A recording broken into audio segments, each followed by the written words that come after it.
Welcome, everyone, to The Call of the Sea, our Western Marches episodic campaign for Dragonbane.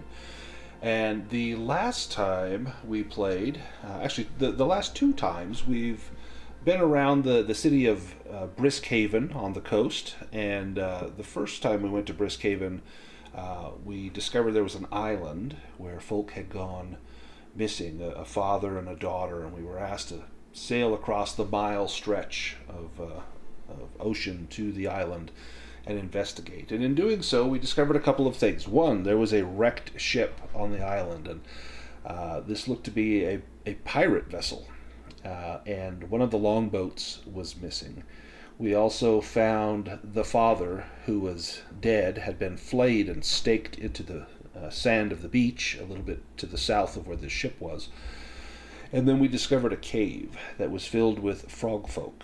And rather than battle them, we wisely chose to parley with them. And they turned over the daughter to us, and we were able to take her back to Briskhaven. We discovered that the pirate was a Captain Silverbeard, and apparently he had done this to the father over a debt that was owed. And we kind of took it upon ourselves to see that this treachery would not go unpunished. And so we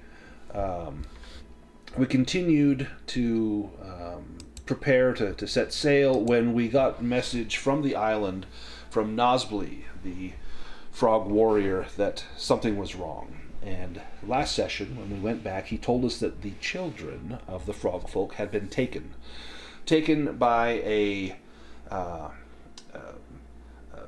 madman who had visions of calling forth this ancient deity of reptilian nature and offering these frog children as sacrifice. Well, Nosbly asked us for help. We're now allies of the frog folk. We jumped to it. And we went over to a little brackish marsh. If we go to the map, we can see the Blackwater Tangle just to the north of Briskhaven. This was that stretch of brackish swamp that we traversed, braving crocodiles and leeches and biting flies. We encountered a merchant who was selling quite a few things there and thought that he had seen that fellow along with a bunch of little frogs heading off deeper into where the fresh water was. And once we got there, we found a site of a terrible ritual. This man had these frogkin staked to stone columns and was summoning this great crocodilian god or demon, we didn't know, from up from the ground, and it was going to eat these children, and then it was going to eat this cultist. And we were able to rescue all of the frogkin and then slay the cultist, which ended up breaking the ritual, but not without trouble and travails. One of our party was swallowed by this beast, and it proved very, very difficult. In fact, our own Boots Redfoot lost a finger in this conflict, and we're going to get to what happened there in his vignette, but it was very challenging for Boots. This battle shook him to his core. Well, we returned the children back to Nosbly, who gifted us with what they could, including his spear that he had for us. I forget who took the spear. Someone took the spear, and then he had likewise a shield and Kirik's lily pad, and I think someone took the shield, but I don't recall. It may have been Torvar, who Reese stepped in last session to fill in a spot, and I think Thorvin, not Torvar. Thorvin may have taken it. Yes, so Thorvin has both the lashing lance and Kirik's lily pad. But we were given a few other things. There was a potion of leaping that Cutter used to his advantage. And to cut a long story short, we have befriended the frog folk. we made our way back to Briskhaven after having done this. We've got a few weeks of downtime in Briskhaven, and during that time there's always odd jobs around the ship, things that need to be done, but there's also things we can do in town for ourselves, both as part of our duties, but also as recreation. And recreation is just as an important part of sailing as the actual sailing is. You've got to keep your mind straight, and you've got to keep your wits about you and not let the constant blue horizon drive you mad, which for poor William that time maybe has already come and gone. But we find ourselves in Briskhaven, and let's jump to the first of our vignettes. Oh, I see we've got Wolfhund just joined us. Welcome. Glad to have you here. We are still waiting on Cutter, but hopefully he will be here shortly. And excellent. Let's go to...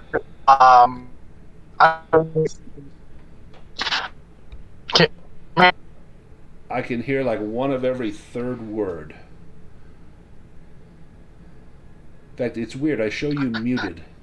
Text. Try that. Can you hear me? There, I heard you. Yep.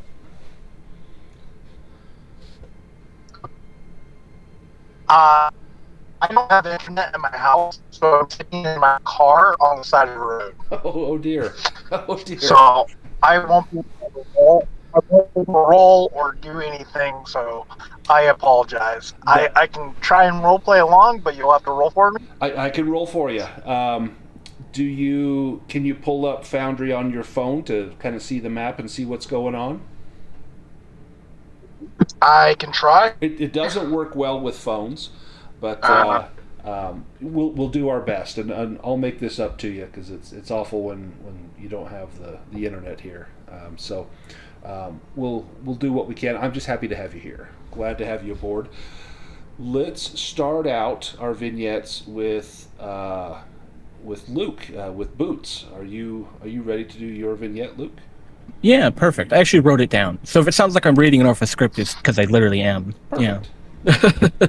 So when we returned to Briskhaven, Boots obviously went and saw some kind of doctor, because I'm sure while the healing was good, he wanted bandages or whatnot.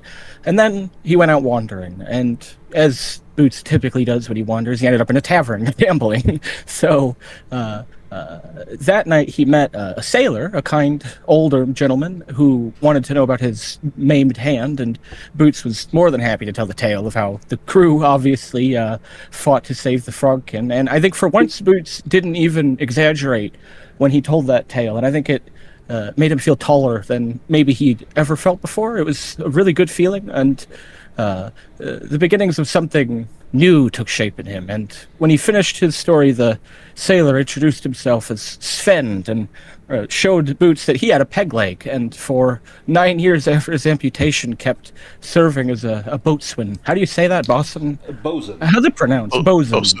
Yeah. Interesting, because there's like 3 different answers I found online. So Bosun, remember. Well, regardless, at the end of the night, the sailor encouraged Boots to follow his heart and left him with his memento, the bosun's whistle. And he told him that he should hold on to it. Perhaps the William would do well with a bit more organization. And so Boots left Sven with 30 gold and a promise to immortalize his name. And I think with that little feeling in his heart, he ran back to the ship and probably spent the next 2 weeks writing a terrible poetry. So tell us the changes. We've made some changes to Boots. What have we changed? Boots has switched from a swashbuckler to a bard now. Full on, he has the musician ability, and he will use his whistle as such. It is fun to have a bard with a practical instrument. I think that's going to be fun to roleplay for sure. Yeah, so we actually looked up many of the uses for a bosun's whistle, and while we don't know exactly what the calls are, we know how it is used. And just for fun, let's just take a look at Boots' bosun's whistle. This is used as a means of signaling, as a means of alerting people to to changes in the watch, things like that. So if I pull up your bosun's whistle, yeah, there's the most basic of calls is to haul. Crews of warships were not allowed to sing work songs or shanties, so the pipe coordinated the sailors. This is also something I would like to think of like with battle. This is where it would come into play in battle. There's the side or away galley. This is for hoisting officers aboard a ship in a bosun's chair, which is what it's called. And it's a haul and a lower, so that the call is easier than shouting it out. Everyone can hear that high-pitched whistle, as well as to call the mates, all hands on deck, to word to be passed. Everyone be silent. Something's coming. Captain wants to speak. Things like that. Pipe to any meal to let people know when it's time to go. To the mess and things like that. So very, very cool, very useful, and I think this will be fantastic. The fact that the word bosun comes from the long naval tradition of words that don't sound like they're written. It's spelled like boatswain, but it's pronounced bosun. There's also forecastle, which is pronounced forecastle. It's crazy stuff. So there's gunnel, which is gunwale. Yep, gunwale. Yep, exactly. So it's like this whole hidden language. Thieves can't or something there that only sailors understand. So very, very cool. Boots the Bard is back on deck, and he had contemplated retirement, but after seeing Sven's, what he's done with this amputated leg, Boots said, "Hey, I'll have another go of it," and hopefully this is a new lease on life for Boots. Let's jump to William. Do you have a vignette for us, William? Aye, that I do. Well, we've been spending our time here in Briskhaven. William's been talking with the other captains, and he's gotten word that scoundrel Silverbeard be sailing up north, near the northern seas where I done found my ship, I did. And a forsaken iceberg, I'll never go there again. But to cut a long story short, there seems to be that one of his hideouts might be up to the north, and I believe that might be a good lead for finding him and putting an end to that terrible old pirate. Now, speaking of leads on Silverbeard, Fergus, you have found something as well. What have you found? Yeah, I think about a week after Blackwater Tangle, he finally shows up in Briskhaven. A little bit tired and kind of on the run a little bit. Captain, I'm sorry I missed your adventure trudging through the muck of the Blackwater Tangle. It appears I missed a spot of fun and would not have left you if I had known trouble was ahead. As requested, I had a hunt of me own to attend to, trying to find the signs of the cowardly Silverbeard. I headed round till I found myself south from Briskhaven, walking the tree line by the shores of the bay as you had suggested. A couple of days away I found a secluded hidden inlet with something covered in heavy brush. It was a longboat carefully camouflaged with dead branches. I thought back to the wrecked pirate ship we found in Maiden's Isle, the one that was missing its skiff. Inside the hull were a few bottles of some of this here fancy wine, and I hand over a couple of bottles of wine. Matching the rumors you heard, Captain, about Silverbeard sinking a merchant vessel carrying a load of fine booze. But the real proof was caught on the splinter of a gunwale, a single thick silver thread of hair. Silverbeard definitely came ashore there. I picked up his trail, weeks old as it were by then, and it led me further inland until it was too faint to follow as the ground grew hard. I meandered back a little, retracing my steps, and decided to try further west, hoping to find his trail again. Not long after, I found myself on the outskirts of a marsh. As I checked the reeds for signs of passage, the deeper water further into the marsh began to break. I dropped low into the brush, keeping my hand on my steel, preparing to fight if I had to. Rising out of the murky water were two scaly creatures. They weren't frogkin, but I recognized that foul stench like it were yesterday. They were marrow, just like the ones that nearly dragged us down to the depths back in Oyster Cove.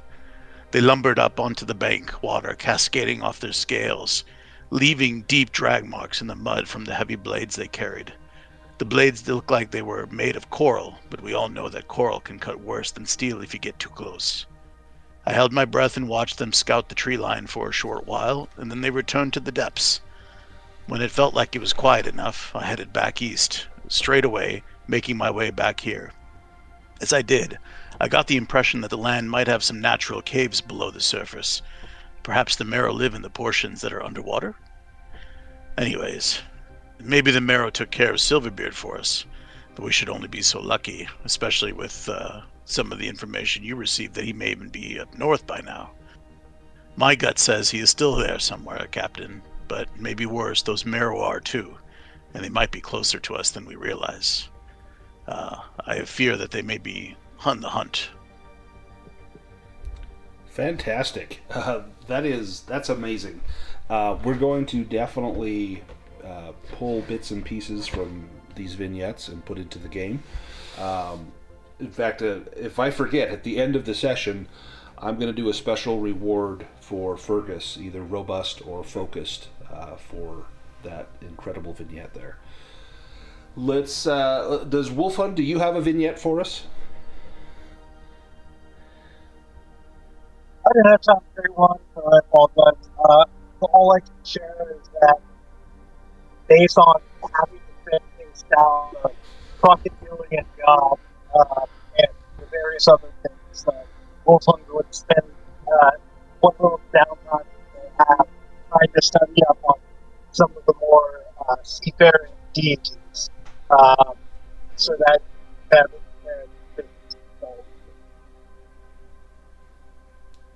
Excellent. Fantastic. So as you study some of those seafaring things, this is a time where one thing that we've not done during the campaign yet, but that we can, is if someone has a skill above 15, they can teach someone else. And so that's a good way to spend our downtime, or even time at sea between, the minutes of action and the days of just waiting for something to come by. We can always work on those things. I know we've got a few people that have skills above 15 and different things. They're more than welcome to try and train the others. And again, how training works is if you spend some time training with someone that has a skill higher than yours and of at least 15, you get to put an improvement mark on that skill, and then you immediately roll for it. And if your skill goes up, then perfect. But then you cannot raise that again through training. It has to be through like adventuring to get that to go up. So you couldn't just train your way up to 18 and something. But that's something that we could definitely do during downtimes. Now we still do not have Cutter with us, so let's go ahead and we'll get started. So Boots has above 15 in acrobatics, evade, and crossbows. I know, William, you've got probably seamanship and swimming, I think. Both of those are amazing. Yeah. So let's see, where is William? William has you've got 15 in acrobatics, a 15 in seamanship, a 15 in swimming, so you could teach those. Wolf, you've got you have a 15 in beast lore, a 15 in healing, and a 15 in animism. And Cutter has a 15 in acrobatics and knives. And then Fergus, you've got a I don't have anything. You don't 15. Have a 15. No. We'll get you up there today. You're super close. You've got a 13 in acrobatics, a bunch of 12s, 13 in sneaking, 13 in swords. So yeah, we'll get you up there. Does anyone want to do any training while we set sail to go and investigate this skiff that Fergus had found, and as we make our way north, following the rumors that William got? Did anyone want to do any of this training? I can take us to our William map here. I don't know about that, but I know one thing's for certain. This Silverbeard truly is a scoundrel. He waters down his wine. Hardly burns going down. Yeah, how many bottles has William gone through? Well, I went back too, so. I don't care for that stuff. You can keep the other bottle. I don't mind learning swimming from somebody if they had it at 15. Yeah, I think William does. So, William, how would you teach Fergus how to swim better? Well, I just don't drown, is usually how I do it. Well, I suppose I could show you a backstroke. We can anchor offshore, and I'll give you a pointer or two. Gotta make sure that you don't sink either. That's important, if I remember correctly. So the two of you plunge into the water, and everyone has some proficiency in swimming, but not everyone is fantastic at it. William, give me a swimming roll as you try to assess Fergus's skill and see where he can improve. So this is not for you to do swimming, but to assess his skill level.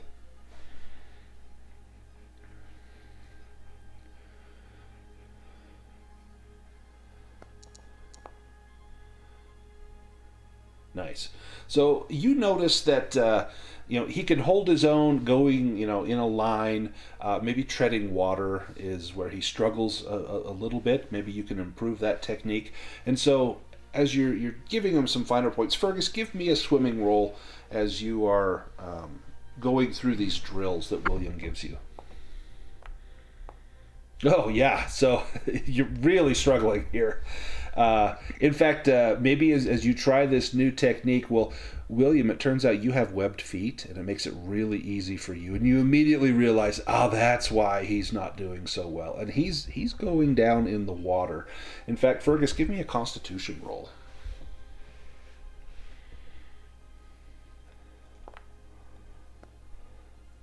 Nice. So you can clearly hold your breath. You're used to being on a ship. Sometimes you get wet. Sometimes you get in the water. But that new technique did not work for you. William, I need you to swim down and get him. Give me another swim roll. Well, now, you see, that's my first technique working. You don't drown. That's the first step to swimming.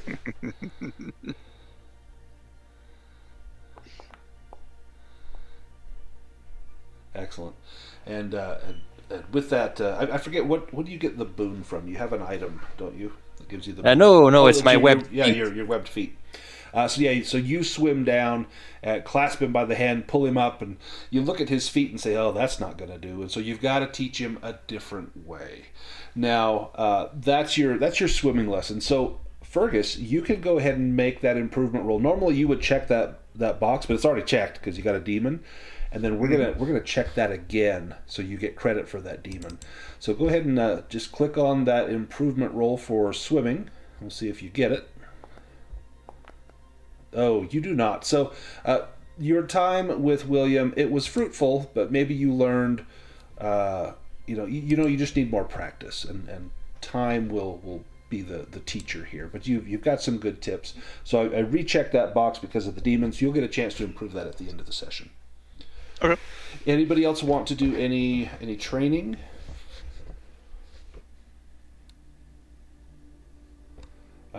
Luke? Well, cats love water. Certainly Boots will come join in. I was thinking it. You want to learn a little swimming, or Boots can teach evade or acrobatics if William wants to hone. Actually, acrobatics, you have a 15, but you could learn a little evade too. Yeah, do you want to practice a little evading, William? Oh, I see. His acrobatics is 15. Yeah. Sure, usually I just wobble enough from the drink that they don't hit me, but I'll give it a go. So, Boots, how do you propose to teach him the finer parts of evasion while on this moving ship? Do we have any apples? Absolutely. Okay, so I think well, I've got a crossbow. Oh jeez, will you tell? You're small. I think if you really want motivation. Okay, William, you put your back up against the main mast and put an apple on your head, and Boots says, "Don't flinch unless I miss." Boots, give me that roll. Certainly. Let me have a drink first. I walk straighter that way. Boots, give me a crossbow roll. Don't roll a demon.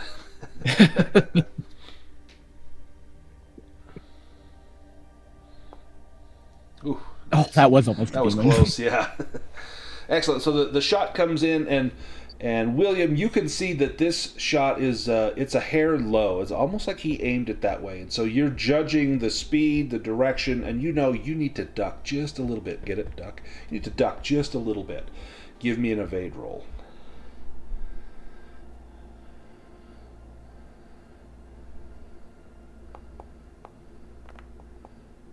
Nice. You plonk down like half an inch, and the bolt goes through the apple into the mast, and you manage to time that correctly. And this game goes on, for 15, 20 minutes, a couple times during the day as you have some downtime. You practice this until you've gotten quite good at it, William. If you want to check your evade skill, William, and give it an improvement roll, we'll see if you can get that up. No. Very, very close. But again, this is something to continue to practice. Let's see, Wolf can teach beast lore or healing. Anyone want to learn beast lore or healing from Wolf? I'll do healing. Yeah, and so maybe Boots missed with one of those shots, and Wolf comes over and says, "Here, let me show you how it's done." And he's got his book of healing. He's got some surgical instruments. He's got to stitch him up just a little bit. And so as Wolf stitches up the captain, oh, nice, well done. He shows you, you got to keep this clean. You got to, the skin has to approximate like this. It can't overlap, and he shows you some of those finer points. He leaves a last couple stitches for you, Fergus, if you want to make a healing roll to see how well you can follow Wolf's direction. Ooh, it's close. Do you want to push that? Sure. Yeah, so we learn again from our failures. And so you gave it a shot, and he says, "Here, let me fix this." And then he gives you a little piece of hide, and he says, "Practice on this. Cut this, stitch it up, and come back to me when you've practiced it." And so over the next several days, sitting in your bunk, you're practicing this little stitching skill. Go ahead and check the healing box, and then give me a roll. Let's see if you can improve it. Oh, almost an 18. No, so again, you guys are skilled, but you're just not good learners. But we're getting there. Now, Wolf, let's do seamanship for Wolf. And so Wolf is maybe following around William and trying to learn some of those jobs. What would Wolf do?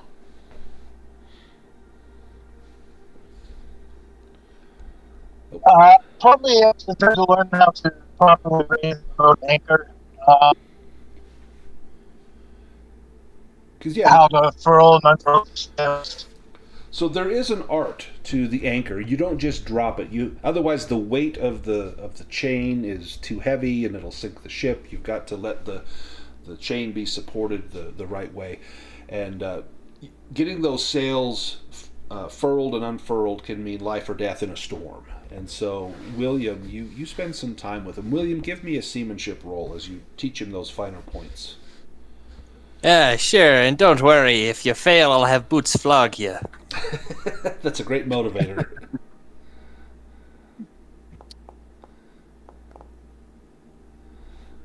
Wonderful. And you do your best, Wolfhund, to match what he does, and you struggle. And so he puts you on anchor duty for quite some time. I'm going to check your seamanship box, and I'm going to roll to see if you can improve it. Let's see. Oh, no. Boy, I thought we'd at least get somebody raising a skill up here. Has everyone had a chance to try and improve something except for Cutter, who's not with us? I think so. I think everyone's had a chance. Okay. Let's jump ahead. So we spend much of our time. It's very uneventful, and as we're about a day away from where the that skiff was when a terrible storm comes up. And the storm is just lashing at the sails, and so we get a chance to really put the sails, to the test, keeping the rigging taut, but not too taut that it tears, and just reading the wind here. And the ship is just buffeted around on these stormy seas. Let's see if I can get this to play. There we go. And we pass into night, just tossed by this storm. And there are lightning strikes and a very cold wind that's coming down from the north. The William begins to cut through fog-choked and uncharted waters. You can tell that we've been blown off course. We're drifting out to westward, where our great map that we found inside the old gnome Argosy, it's not marked here. Now, little do we know, it's actually just worn down and worn smooth, but as far as we know, there's no one's ever been out here. And as we're traversing these uncharted waters, Cutter, up in the crow's nest, spots a low, impossibly fast vessel skimming across the waves. Its hull is lacquer black. Its sail is stitched from sealskin, and this strange cloth that looks almost scaled like feathers. Bells jangle, horns blare, and then you hear a loud voice. "Wark! Wark! Strike the toll boat for plunder and glory!" And the ship closes fast and rams into the side of the William. And I'm going to take us here. It comes in close and bumps up against the William, and then veers off to the side. And you see all of these sailors peering up from the deck, and one of them in particular looks out, and let me post a picture of him.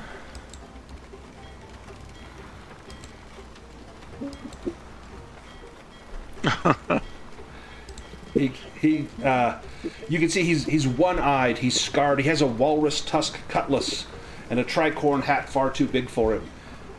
And he says, I am Screech the Unsinkable, Screech Icefang Waddlehook to you, Admiral Flipperslash, Screech of the Shrill Tide, Captain Beakbreaker of the Rime Wake. Have to it, boys! See what you can do! And penguins begin to pour off of the ship, heading directly towards your vessel. Here's just a little artwork of some of those little penguin pirates. And we're going to jump into initiative. I've got Cutter on this map. Let me just get him off.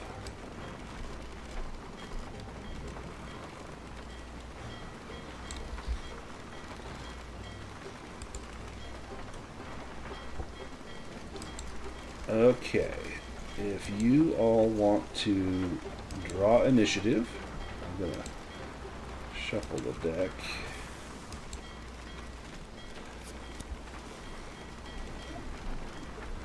And I'll draw for Wolf. Alright, let me grab this. Alright.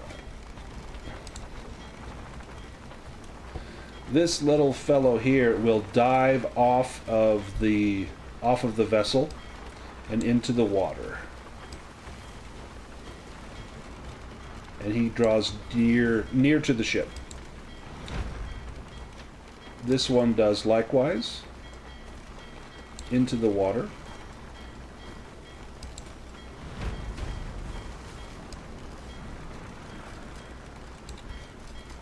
Boots, you're up first. Ooh. Alright, well, for this opening round, since we're just closing the distance, Boots will take a shot with his crossbow. Now you can see the captain-looking fellow. He's this one right here. Yeah. Is it too dark and stormy to see reasonably? He's definitely in range. Yeah. Barely. You need to make an awareness roll.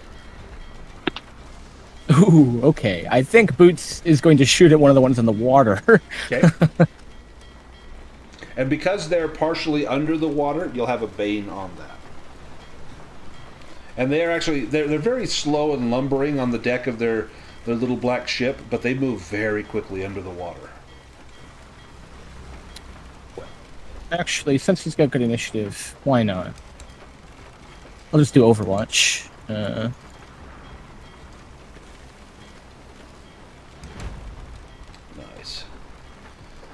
This guy here is going to switch.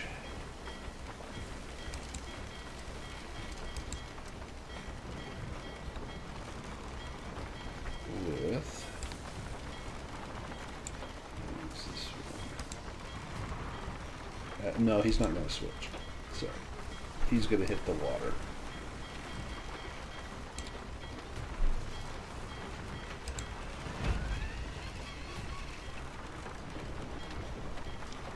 Up from out of the water flies a penguin. Well, I say flies. He leaps, as penguins do. They can propel themselves up and out of the water. And he... oops. Put him on here. Make him visible. There we go. And lands right next to Wolf. And he draws out a little sword, and he's going to slash at Wolf. Now, you have Overwatch on, Boots. If you want to use it, you can. I was going to ask if that, because it was a bit of a surprise attack, so I would understand. But I think he probably would try. Yeah.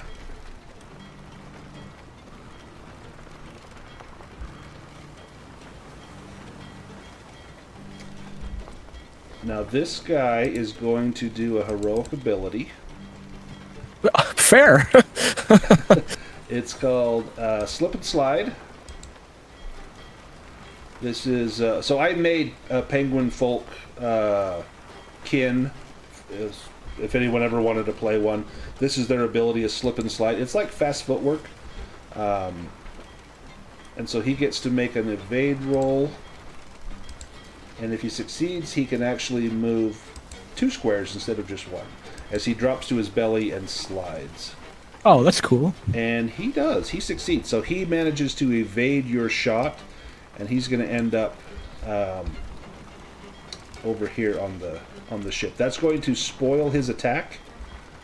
But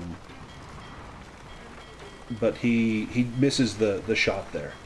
Up next is the captain. Wark! See to it them tall ones are put down. We'll take everything we can, boys. Plunder's the name of the game.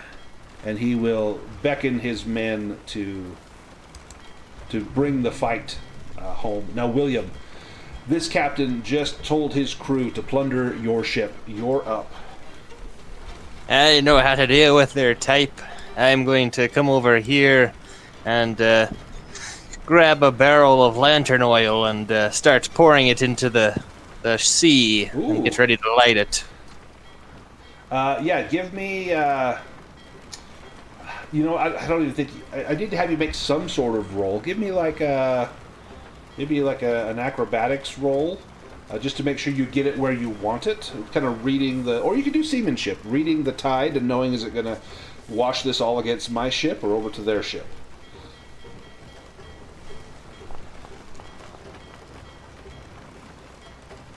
Yeah, it's going to take it towards their vessel. So you're able to dump that out. And you cover... it's...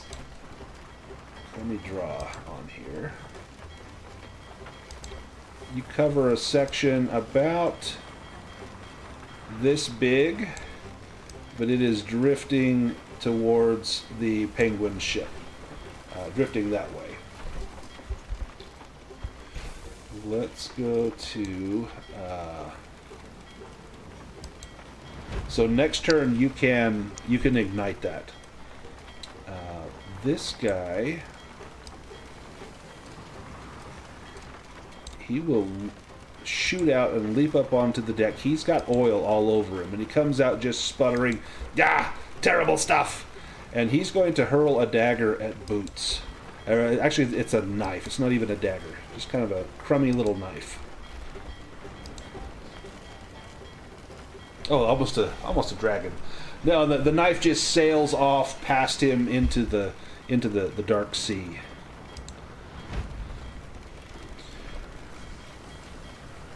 this pirate officer, or penguin officer, steps up and says, "Go on, boys! Get your fill!" And will encourage those to continue to push on. This guy will come up. And another one pops out of the water, hopping up onto the deck, but that's his full movement.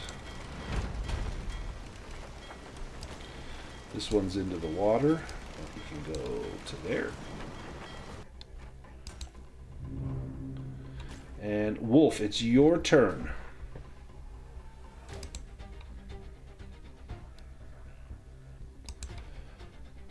Captain, I think I understand your plan. I'm going to try to cast Fireball Oh, sweet. on the water. Sweet. All right, let me get this up here for us. We'll Nice. just keep it at level 1, I think. Okay, you got it. God, you are going to get swarmed.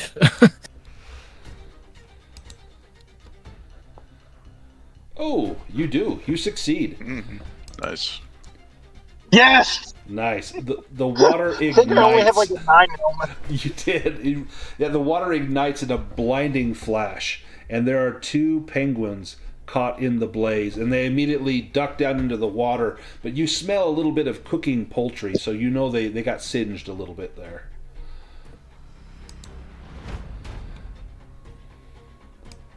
This guy will leap across.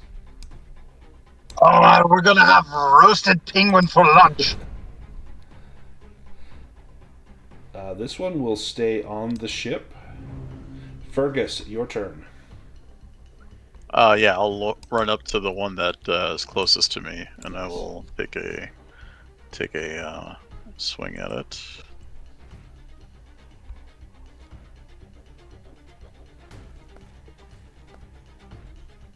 He is going to do slip and slide.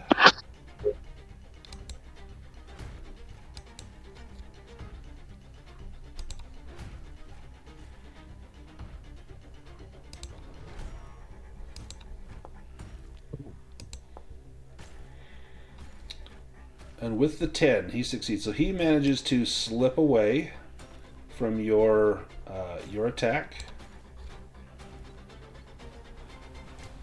But that uses up precious willpower that he has. Mm-hmm.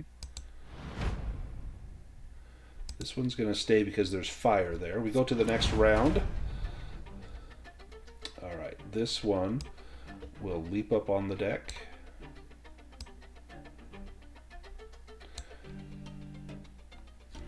And he will attack Wolf. And he lashes out with a little short sword that has seen better days. It's a little rusty. And he misses. He stays put. This one is going to go back to the ship. He's singed. So he goes back to the ship. William, you're up. Well, I think another barrel should do them some good. Do you want to move up there and throw a barrel? Now, you're going to be moving past a penguin, so you'll have to make an evade roll.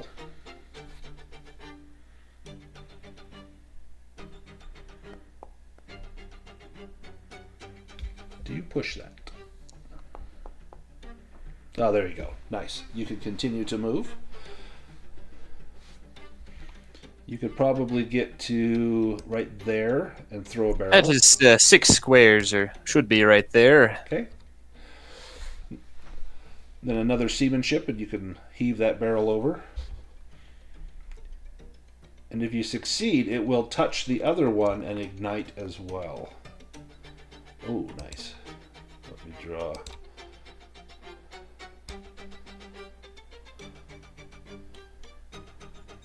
So that's now the path of the fire. This one will immediately retreat back to the ship. Boots, you're up. Okay, well...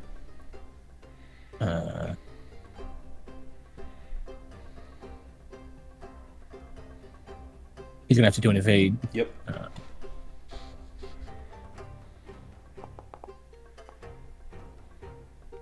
Nice.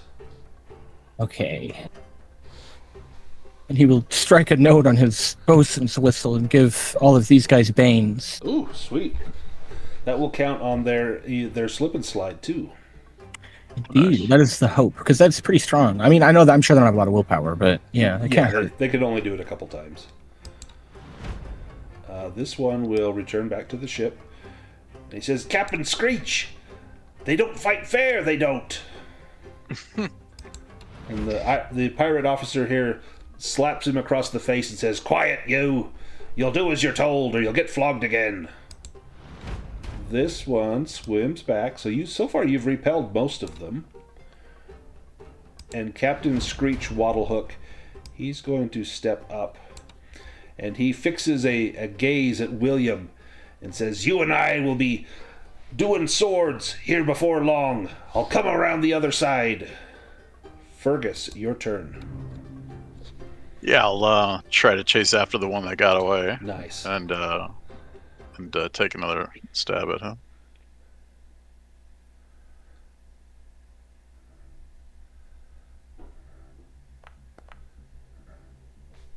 He's going to slip and slide again. I think he can do it one more time. And he'll get a Bane on this. So that will take away his boon, so it's just a straight roll. But he succeeds. And he will slide back here towards Boots.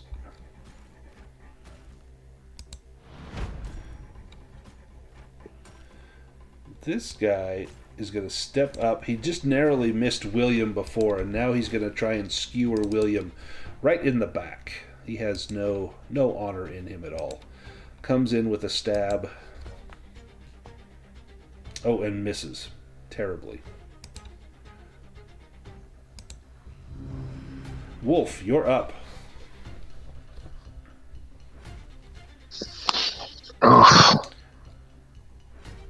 You're almost surrounded. You've got a couple of allies next to you and a couple enemies.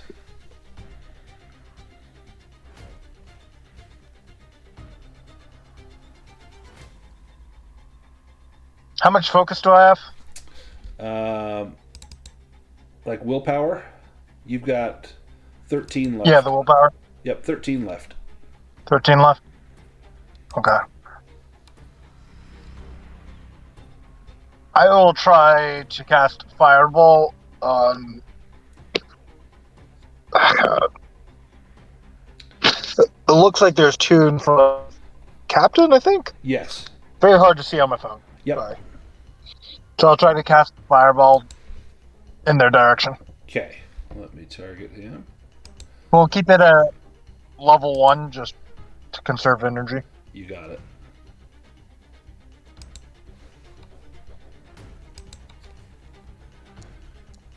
And that is a... Wow, you succeeded again. He's got to slip and slide.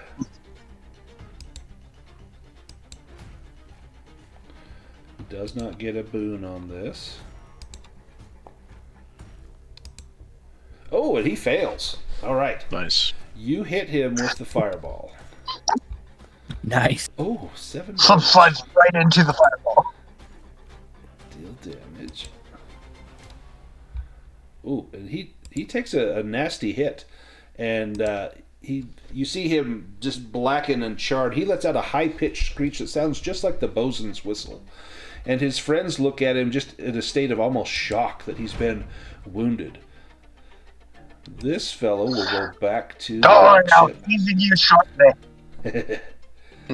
You might actually repel these guys. Oh, this one right here, he's going after Boots. With a sword, he's slashing. Great wild swings at Boots and misses again. Wow. And that one is cursing.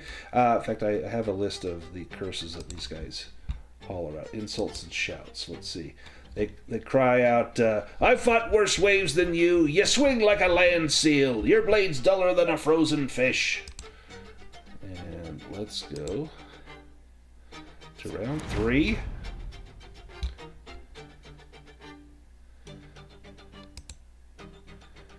Captain Screech.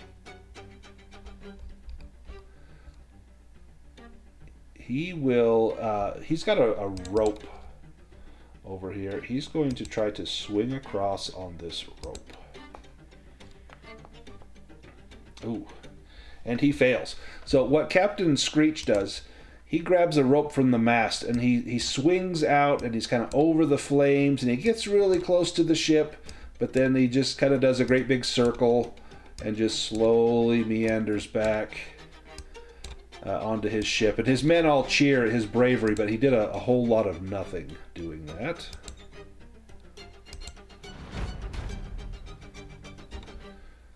And this guy is cheering on his captain, cheering on the captain. All right, Boots, you're up. The guy right next to you is badly wounded.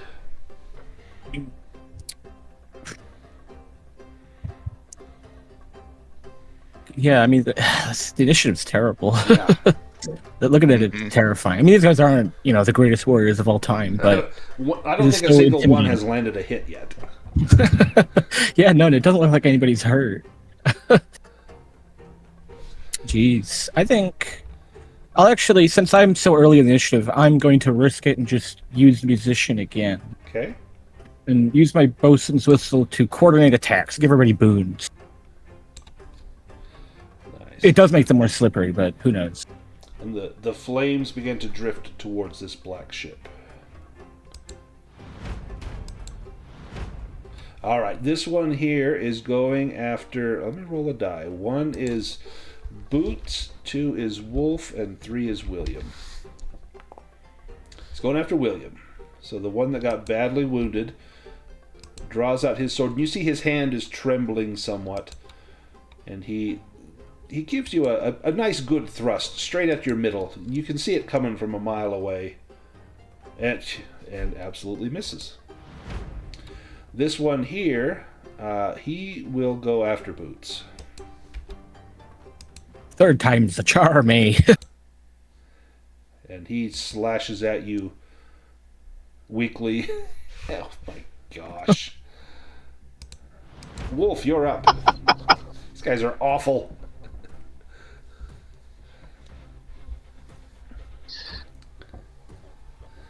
You want to fireball the one in front of you again? I think you're at, 9 willpower? No, 11 willpower. I'm actually going to try to bonk him with my staff. Nice. You will have a boon, so that's good. Let's get him with the staff. Gotta level up that at some point. With a boon. But I gotta make sure you tenderize the meat. Yeah! Oh, wow. 2 or a 3. That's a hit. Can he slip and slide? Yes, he can. He's going to try.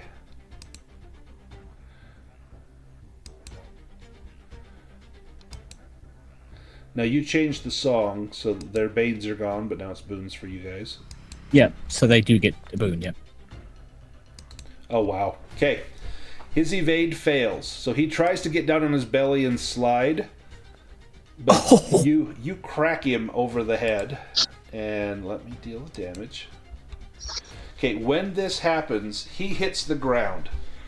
And immediately, I'm actually gonna take us out of combat. The captain says, Hold it! Reggie! What have they done to you? Not Reggie! And he swings across on his rope and drops with a clatter on the deck, sliding across the deck, and comes over to Reggie and says, This lot ain't playing. No, this ain't right. No, not one bit. We yield. I'm telling you, we yield. I'm afraid that this did not go the way we thought it would go. Enough, by the great egg, we yield. No more pecking. Let's talk like civilized scavengers. Oh, you flippin' fools. This is going poorly. Look. We'll pay you a ransom. Just let us go, please. And he turns to William. Please, we'll pay you finally if you let us go. Well, I suppose that we could start speaking terms. Though I'd ask that you get your crew off of me ship. They've been invading me, that is. Well, we got a small problem, Captain. If you look over at our vessel, you'll see that, when we cracked up against yours, we done some damage to our hull. They call me Screech the Unsinkable, but me ship ain't so much unsinkable. Look, we're not gonna make it back to port. We'll get off your ship. We'll pay you a ransom, but do you mind towing us back home? Well, that depends how much grog ye be carrying on your vessel over there. And he begins to grin like a Cheshire cat. Grog, you say? Oh, heave your ship over to ours and we'll pass over the barrels. Well, first mate, what do you think? I think this could be a good business opportunity. Hi, I think he looks pretty honest to me, and, a bit of grog never hurt nobody. And you realize they're terrible pirates, terrible swordsmen. Nobody got hurt, Yeah, nobody got hurt. Just Reggie. Reggie got cracked over the skull. Well, yeah, none of us got hurt, No. yeah. He says, there be but a wee problem getting that grog. You see, that fire's gonna touch our hold here in a moment, and that whole ship's gonna go up like a candle.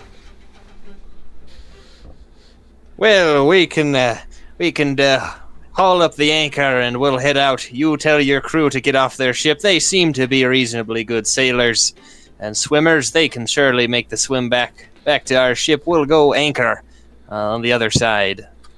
Well, be swift. And this whole lot here will quickly leap overboard over the back of the ship, and they just show up. Come on. Select the toolbar. There we go. And they show up on the deck of the William, leaping across the other side.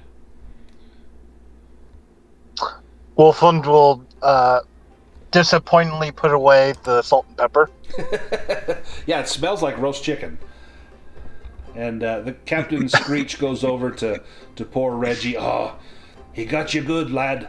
Next time, try stabbing him. Don't just wave your sword about.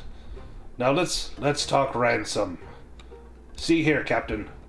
I've got a little something for you. And he goes and pulls a few things out of his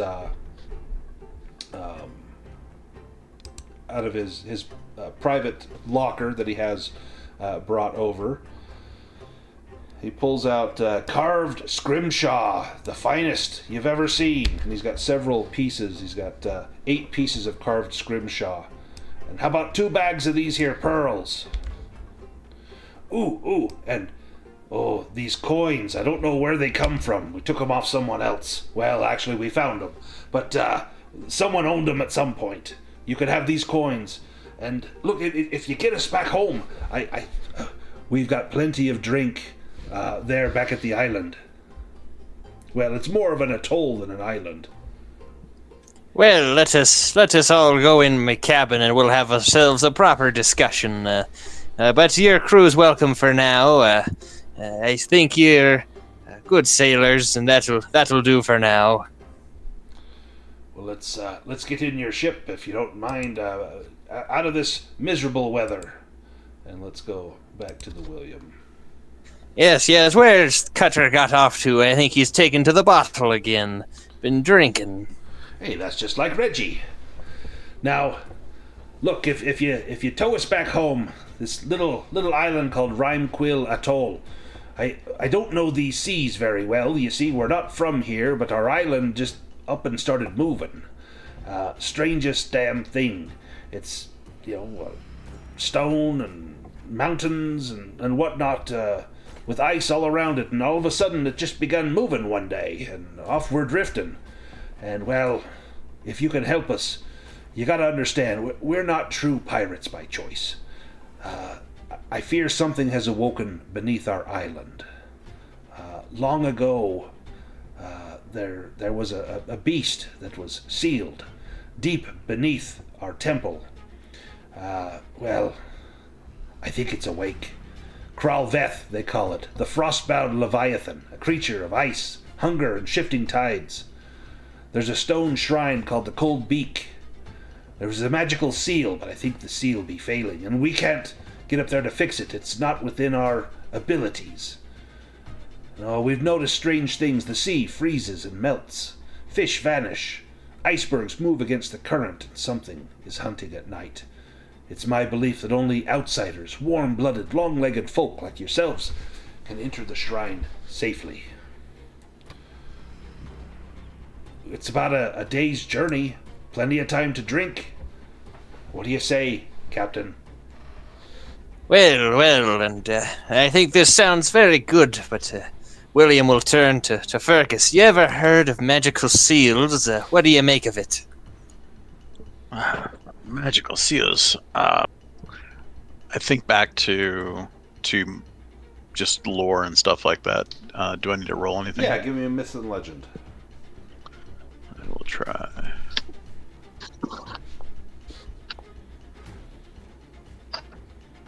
Nice. So at first you think maybe Captain William, maybe he misunderstood, and he's thinking of the seal like the mammal that swims in the ocean and eats fish, not like something that was sealed by magic like a door.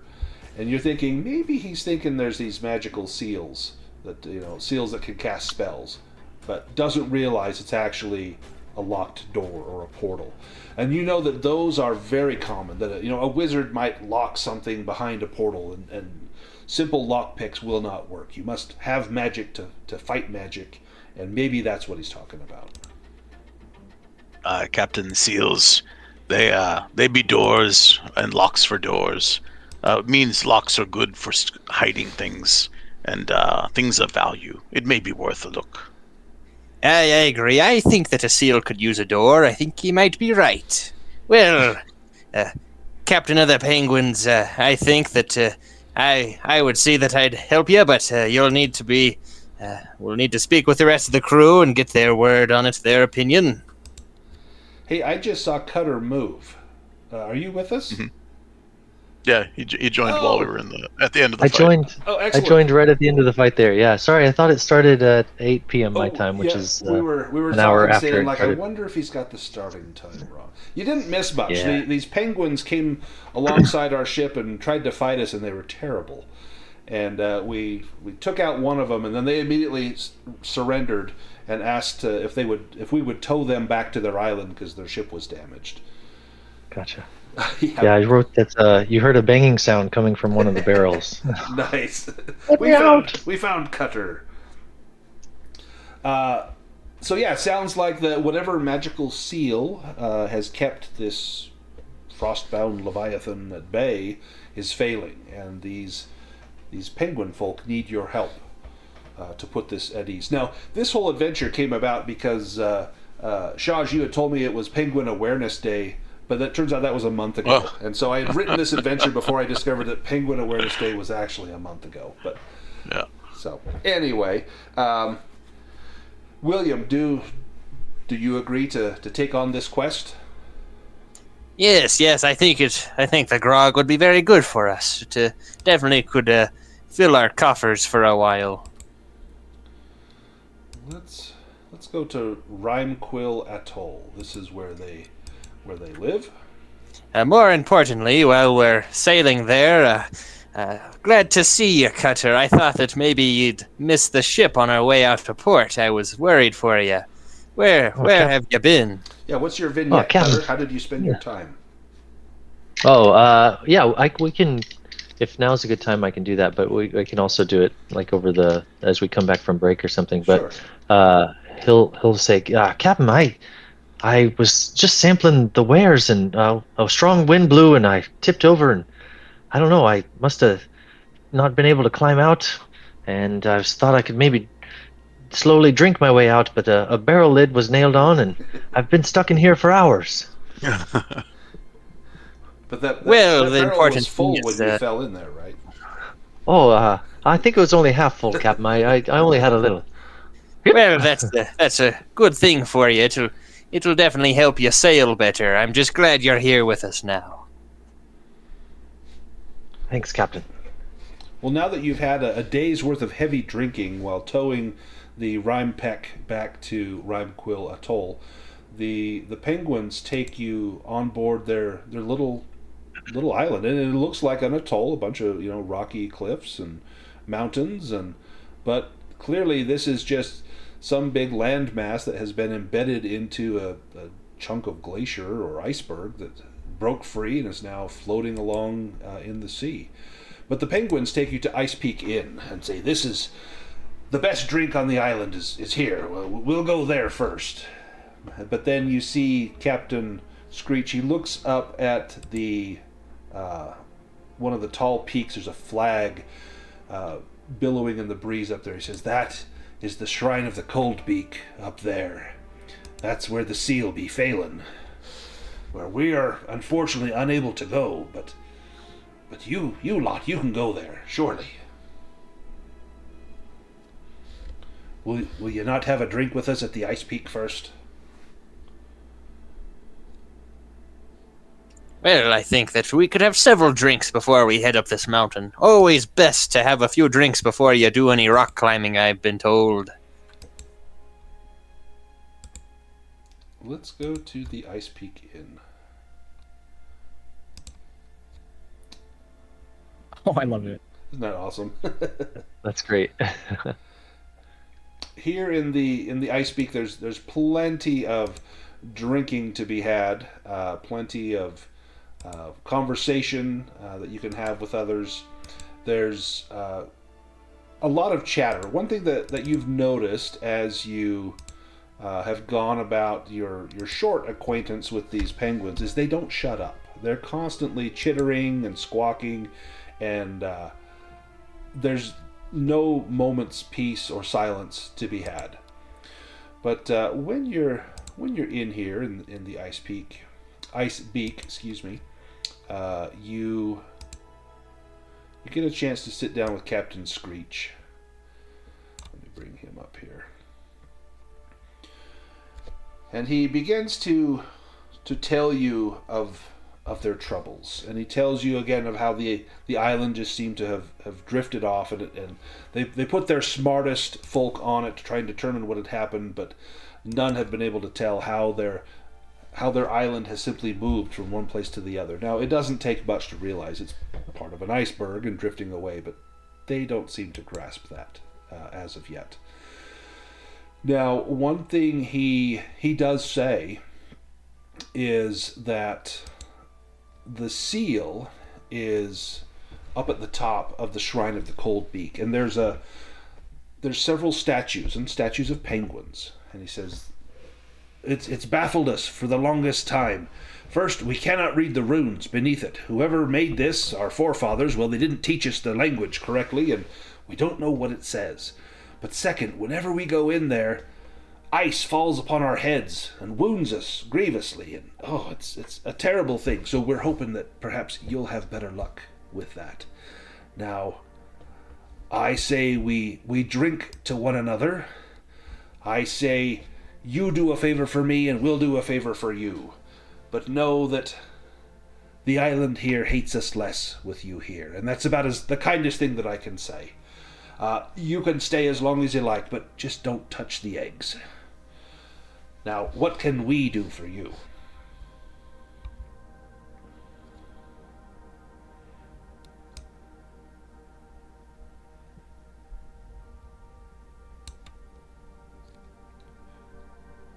And he looks at Fergus.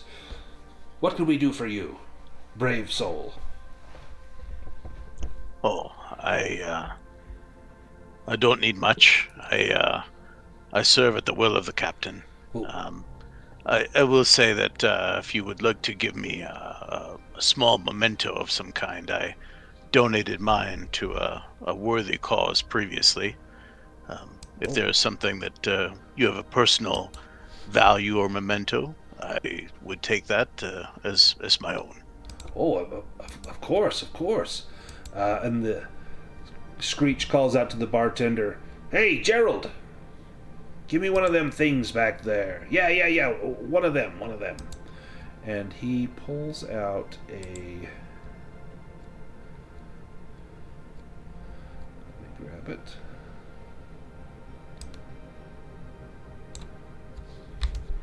a wooden figurine, and this can replace your memento. This is a carving, and it's pretty crude, but when you see it, it's almost like you recognize it right away. It's shaped like a wolf, and it looks like you. It bears your features, and the more you look at this, you realize this is an image of me, or at least someone that looks a lot like me. And perhaps it is meant. Perhaps I was meant to be here. Surely you Look were. Do you pass it around and show everyone? Yeah. Would you look at that? I think it looks like me. Well, it's uncanny. It is destiny. You made a good call, Captain. Aye, Neptune's beard, ye be blessed by Poseidon receiving such a gift. It was clearly an omen of good luck. You should keep that close. I will. Very fine craftsmanship. Tell me, what brings you lot to these parts? How do you find yourselves in our waters?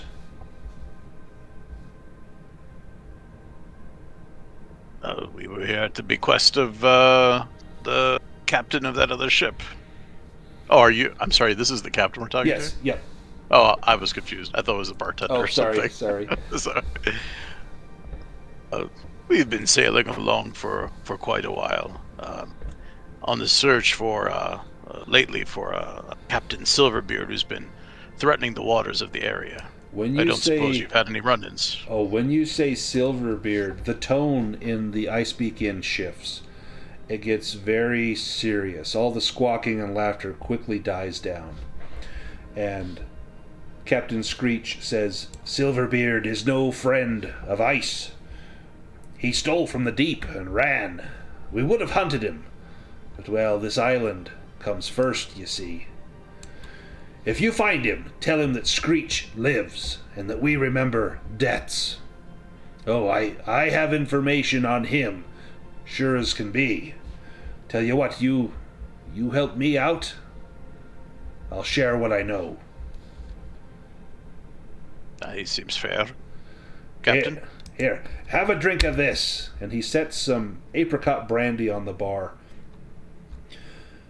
And it's, when you look at it, it's kind of reddish in color. And he uncorks it and he says, this is my own home brew. I made this myself. And he pours some into little shot glasses and hoists one up and says, who'll drink with me? I'll pick up a shot glass. Aye. As you pick them up, let me have Boots make an awareness roll.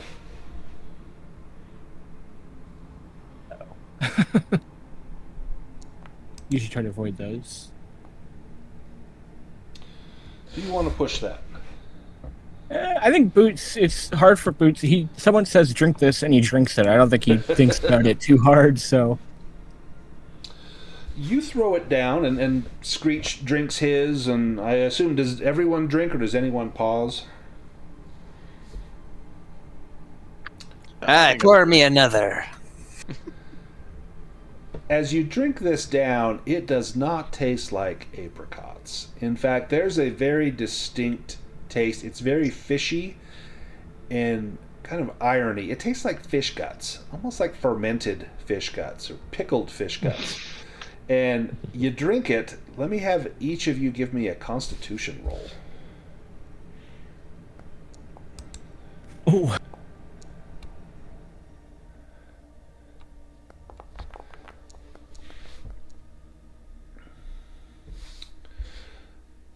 Let me roll for Wolf. Cutter has so much alcohol in the system he can't really taste it. Let's get a roll for Wolf. Oh, nice. Wolf made it. So two of you failed. That was Boots. Actually, it was just me twice. Oh, Actually, just Boots. Somehow. Whoops, I must have double clicked again. So Boots failed, and when you drink it, you're going to become sickly. So you're going to take the sickly condition. Everybody else, you can drink it down, and you know that this stuff puts hair on your chest. If you were missing any hit points, you would recover some hit points from this, 1d6 hit points. But if you fail that, you throw it up. You get a little nauseous. Now he says, here, take some of this for yourselves. You may need it on the journey. And he produces 5 bottles of apricot brandy, and you're each welcome to take it. You can just pull it out of the chat, or I'll put it back in the chat, and you can each take one of those. I'm going to put one on Wolf's character. I don't have the room if anybody wants to take mine. I'm not feeling very well. I'll take it. I'll probably just put it on the ship later. Fair. Yeah, no, I'm at max encumbrance, so I couldn't take it if I wanted to. Well, I could. I'd just be slow or whatever. I don't know the rules around it, but something like that. Yeah, it may be something that you only want to drink, like, if you had to. It's pretty foul stuff. It's just a bad healing potion, basically. Exactly. He says, you know why we call it apricot brandy? If we called it fish gut brandy, no one would drink it. But apricot brandy sounds delightful.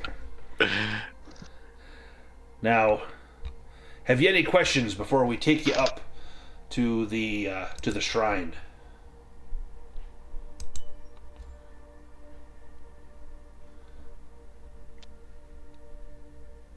Do you know what we'll be expecting? Well, there's a puzzle that I know for sure. I don't know what else we might see there. It could be... Well, there could be dangers untold. No penguin in modern time has been down there in quite some time. Well, I know we'll need to be on our watch. Fergus here tells me that there are seals that can open doors up there. And the penguins look at each other. Seals that open doors? Oh, it's worse than we thought. Worse than we imagined. It says, come, let me take you up to the Shrine of the Cold Peak. And you begin to climb the stairs heading up there. Now, this is a good place to do our break. Why don't we do about an 8-minute break here? When we get back, we will do the shrine and see if we can figure it out.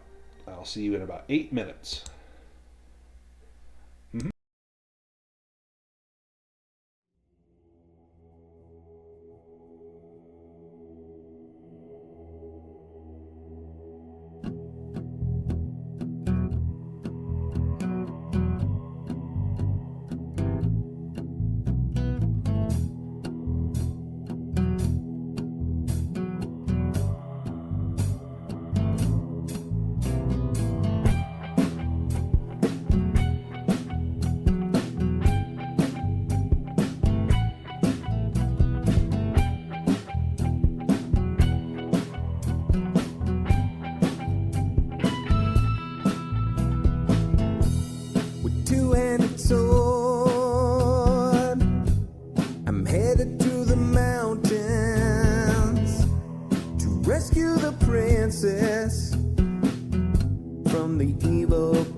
Locate you there,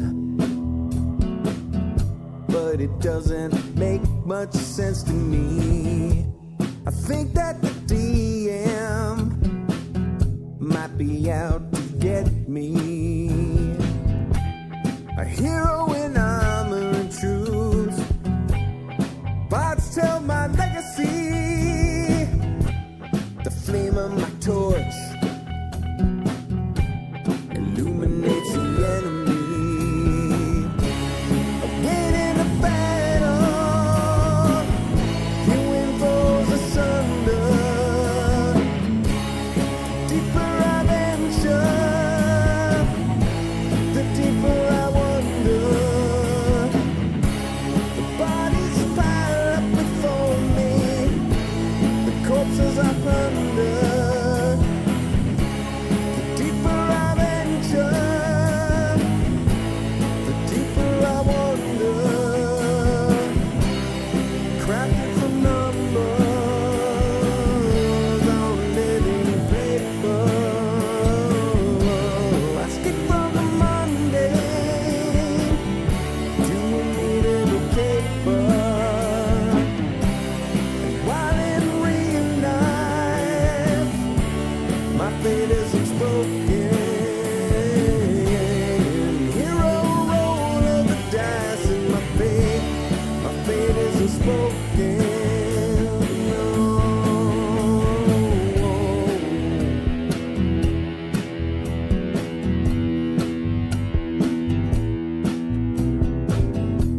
I drink my last potion.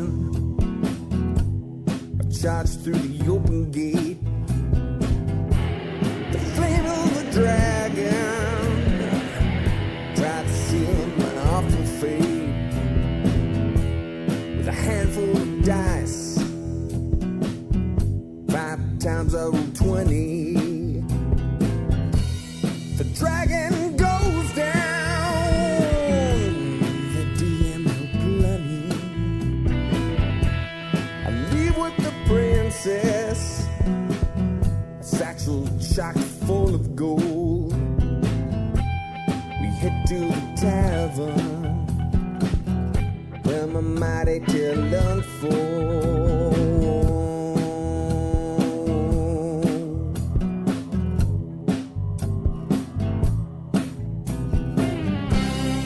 Crafted from numbers on living paper. I skip from the mundane to a naval caper. While in real life, my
right, I am back. Sound off if you're here. Hello. Hello. Here. Okay. I'm here. Okay. Shaj, are you here? Yeah, I'm back. Sorry. Excellent. We are back.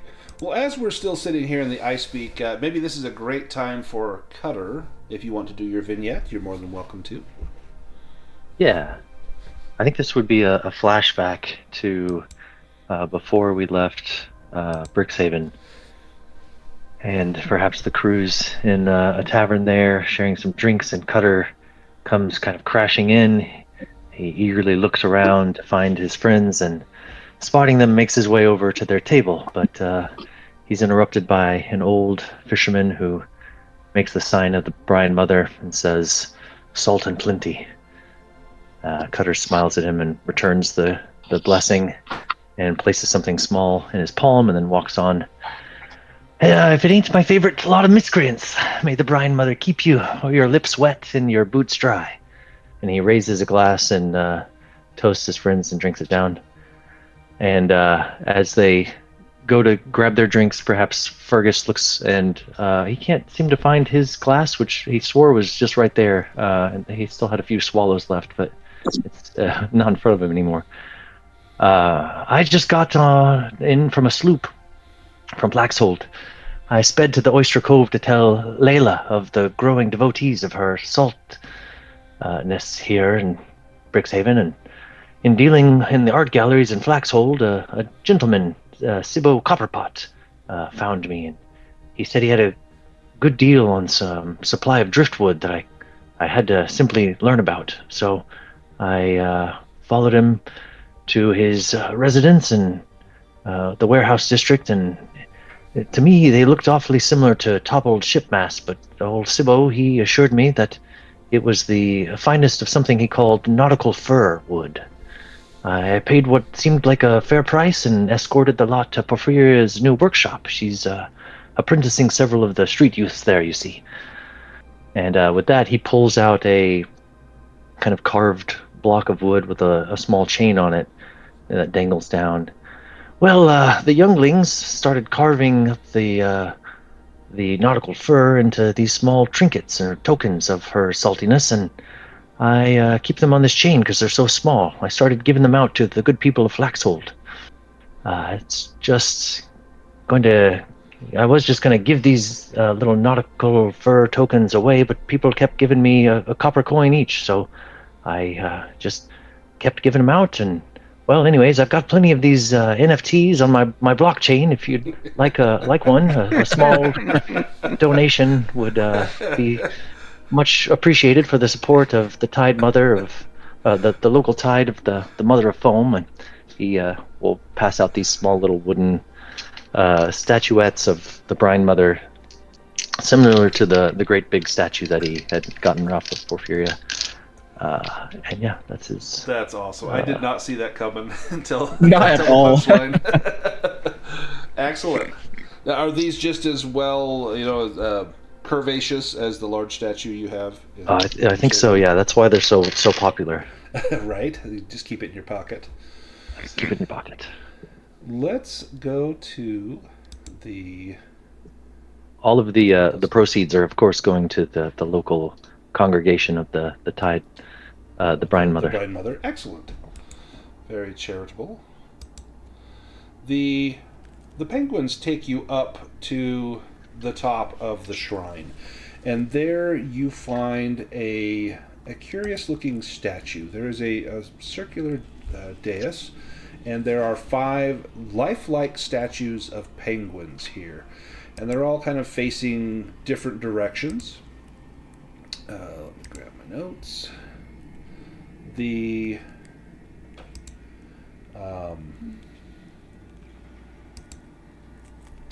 we go. This wind-carved stone platform overlooks the sea, and an icy fog drifts in slow sheets. You see these statues carved from black basalt, veined with ice. The penguins that come with you, Captain Screech and his first mate, he refuses to step onto the platform. "The stone listens," one mutters. It hates noise. And you see, we can't shut up. Maybe you'll have better luck here. Now, there are 5 statues, and they... you can see from here that there are runes written in some old sea tongue etched at their feet. The penguins can't read it. Well, maybe Wolfhound can read it. He's good with these sorts of things. Reading, that is. William, you are illiterate, correct?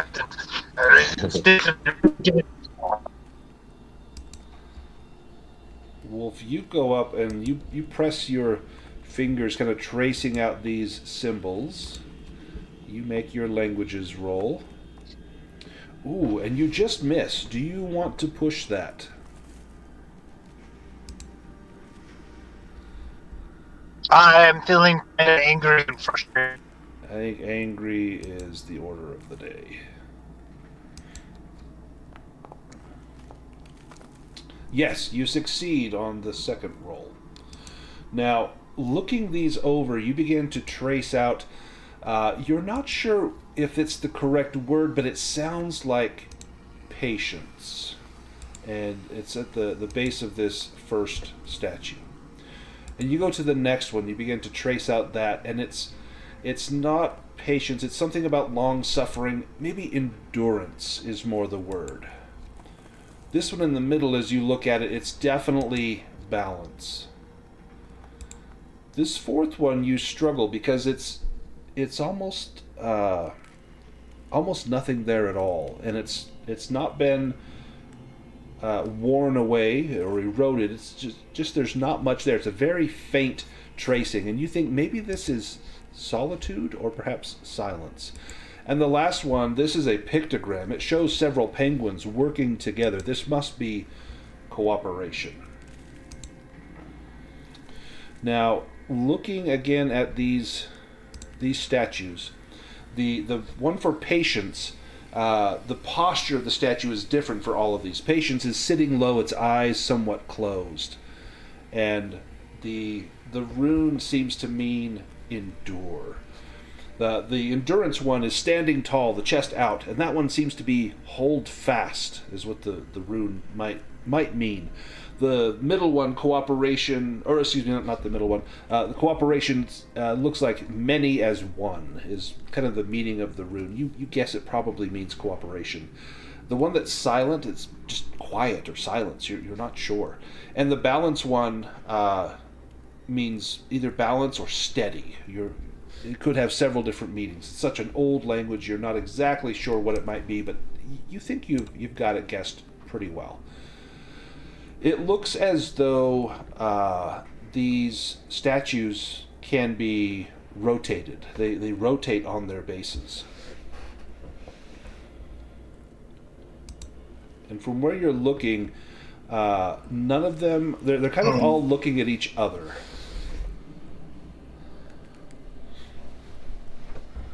And Captain Screech just shrugs his shoulders like, I don't know.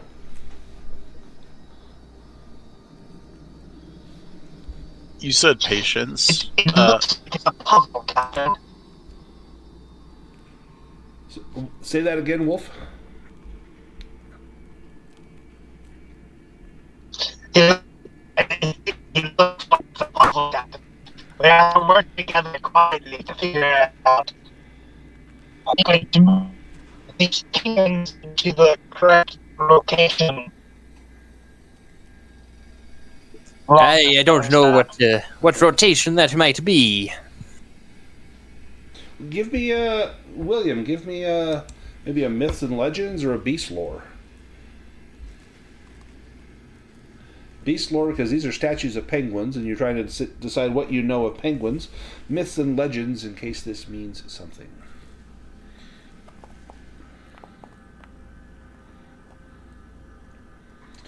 Well, you know that this is definitely some sort of puzzle. These must need to be rotated in a certain position to allow entrance or to seal off the seal. Whatever needs to be done, it needs to be done with these statues.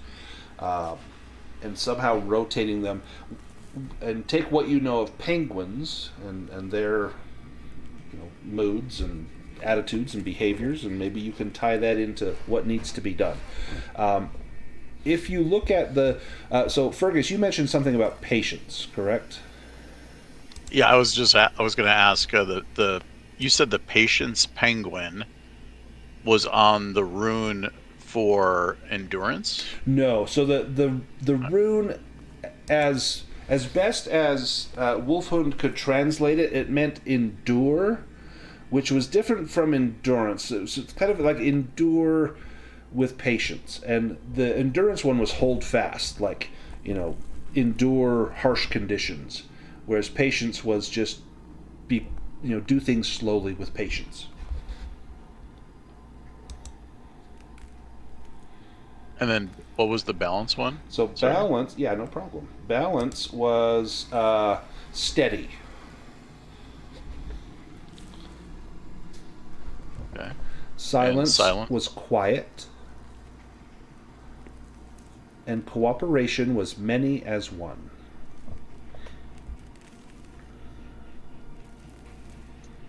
As Cutter ponders this mystery, he gazes up. What does he see kind of high above us? Lots of ice, like sharp icicles dangling down, and the penguins are fearful of that. And you can see that Captain Screech is having to keep his penguins quiet. Every now and then he'll stick out his hand and just grab the beak of one of the penguins so he can't talk. And he's like, "Quiet, lads, quiet." And then pretty quick the little roar of the penguin chirps will start to build up. And you look up and you can see these icicles vibrating, and you know that too much noise is going to bring the roof down on you. And they're all rotated towards one another, or various ones are pointed to our other ones. It looks like they're kind of looking at each other, or looking across, or the balance one is kind of looking into the room towards you, and outwards you can see the fog-shrouded sea and the edge of the atoll.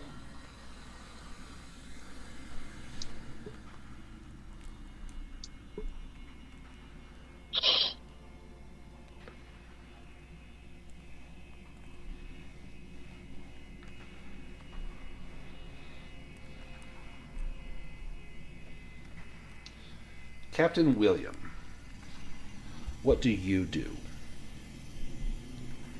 Well, it's been a while since I solved a puzzle, though I wasn't too bad the first time. That one I solved had, well, let me count it. I think it was 4 pieces. Took me a while, but I got it. You had to find all the edges. It helped having the picture.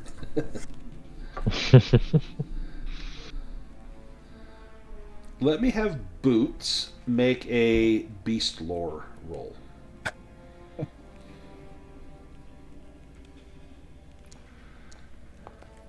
Oh, wow. Oh, nice. So, penguins are they're awkward on land. They're very comfortable in the sea. That's where they spend most of their time, is in the sea, hunting, swimming, fighting, mating, coming up on shore, to nest and raise their young. But the sea means a great deal to them. And you suspect that if you turn these to face the sea, that might be the correct position. Aye, well, all sailors know that penguins long for the sea. Perhaps we might face them outwards, yes. Which one do you want to turn first? Well, that's the question, isn't it?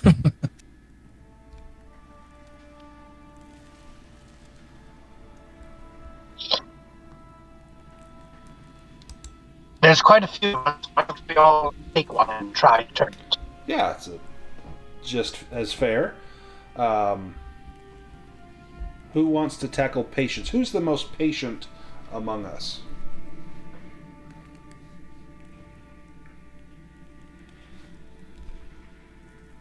Well, oh dear. I don't think I'm any of these. I guess I'll take it. Okay. Fergus will take patience. To move patience, this is going to require a will roll. You're going to have to use your will to move this slowly and surely. Not too fast, not too slow, just the right pace. So a will roll. Oh, almost a dragon. Do you push that? Oh, I'm scared of breaking it. And I already. So has this been like a couple of days? Because Yeah. I pushed. Yeah. I pushed mine already for the swimming challenge. Yeah, we would have had time since then. So, in fact, if anyone has conditions before we start this challenge, let's remove those conditions. Wolfhund, you had angry. I'm going to get rid of that. And so, why don't you re-roll that will roll? I'll push the roll here. Oh, same thing. Okay. Doesn't matter. So you are, as you go to turn it, it's just not going well. You hear cracks up above you, and you realize you're turning it too fast. Something's not going right, and ice begins to cascade down upon you. Now, when this happens, you need to make an evade roll or be struck by falling ice. Okay. Evade.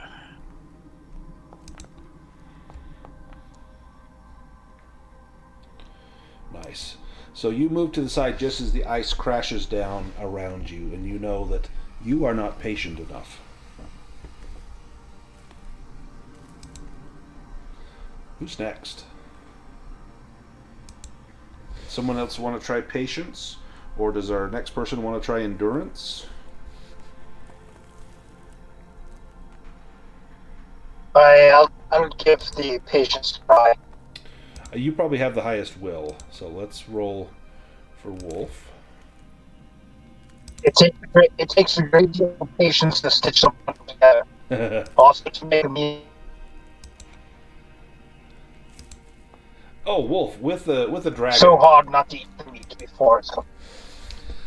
Seeing what has happened, you get up there and you slowly turn and you put your back into it. In fact, you go into almost a meditative trance, and this is something that has helped you with your magical skill, as this quiet contemplation and meditation, and you find that zone and begin to turn slowly, and then there's a click, and you see the penguin is staring out to sea. You have correctly finished with the patience statue. We have endurance, cooperation, silence, and balance remaining. Who's next?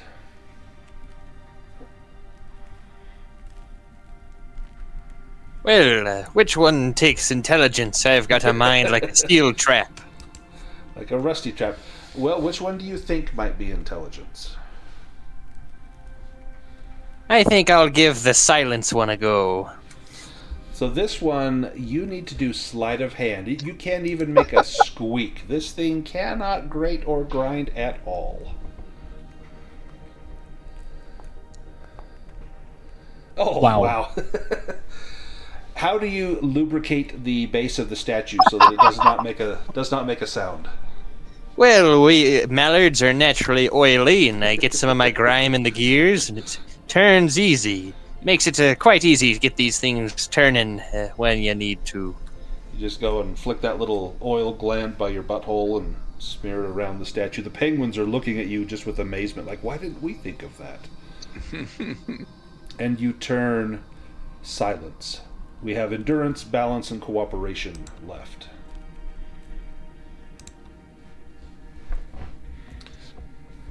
I can do balance, Captain. I keep my sea legs about me up in the crow's nest. Absolutely. Balance, this takes acrobatics. The platform suddenly tilts beneath you as you turn it, and you know that if it tilts too far, you're going to cause some of that ice to fall down upon you.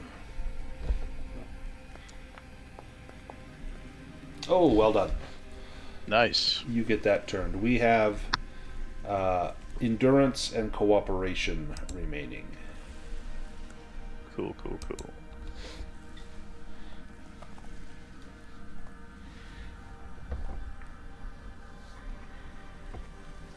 Boots, you feeling lucky? Not particularly. I suppose of the two, cooperation would be more up Boots' alley. He's endured a lot, but he hasn't endured it with grace. No. As he looks at his missing toes and finger. Now, How do you think cooperation is solved? As you go to turn it, it does not move. Your guess is as good as mine. Well, I guess you know. Yeah, but- I know. Perhaps more of us need to do it at the same time. As Fergus goes and pushes on one side and Boots on the other, it turns, and you manage to get it there. It takes two people working in tandem to get this. All that is left is endurance.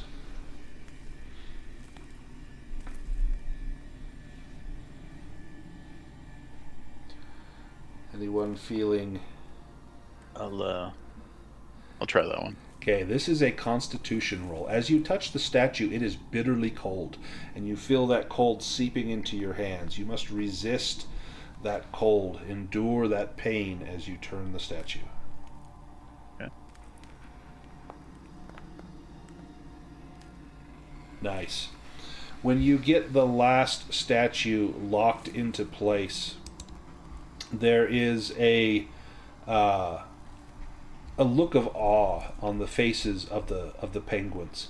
There's a low hum that fills the air, and as you watch, you see that the center of the dais begins to open silently, revealing an ice cave,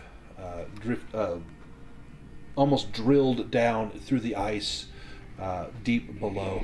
And Captain says, "We tried for 50 winters and could never do it. Well done indeed." And the penguins begin to sing softly, which is very rare. Usually it's raucous cries, but they begin to sing, and Captain Screech removes his hat in respect.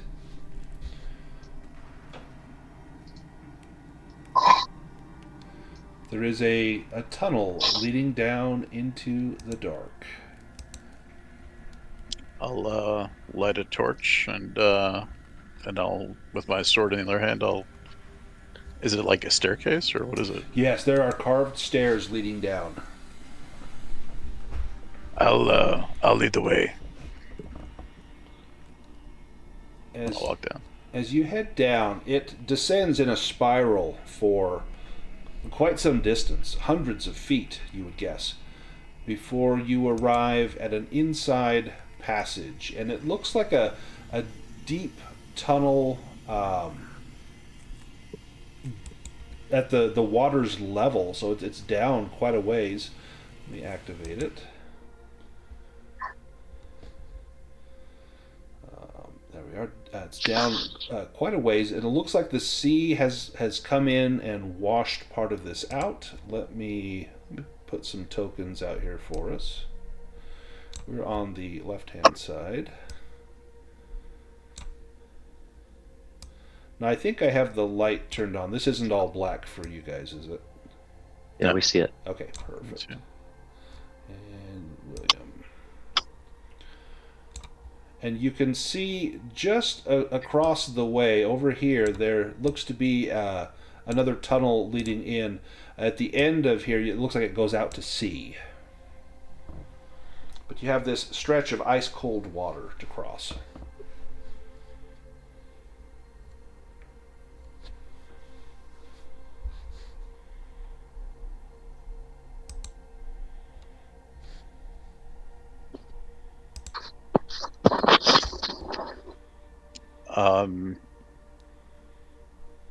Fergus will take out some rope and attach it to a crossbow and see if he can't fire it across and make a line that maybe we can climb across. Yeah, give me a shot.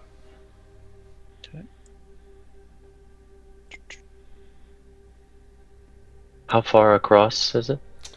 It's probably about maybe 30 feet. It would be like the full length of that rope.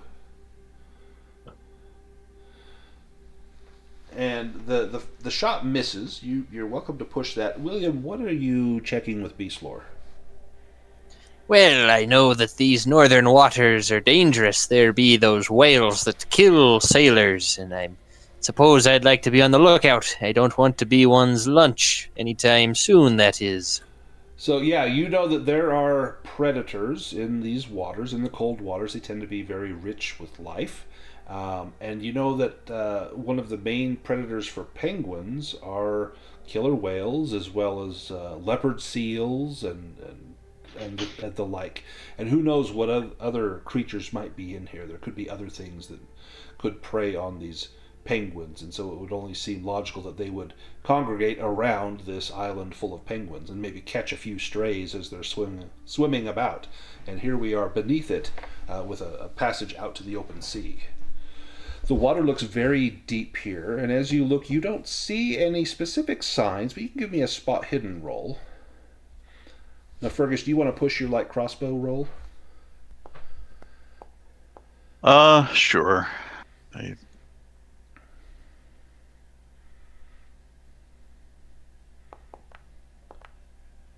Oh, ooh. No. Roll the mishap. Yeah. You still get a chance to improve it.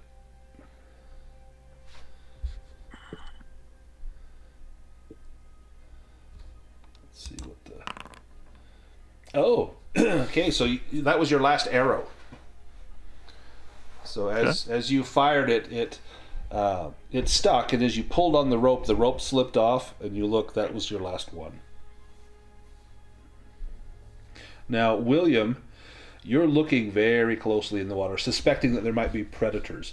And you can see deep down in the water, you can see a leopard seal. And he's just lurking down there, but he's looking up through the water.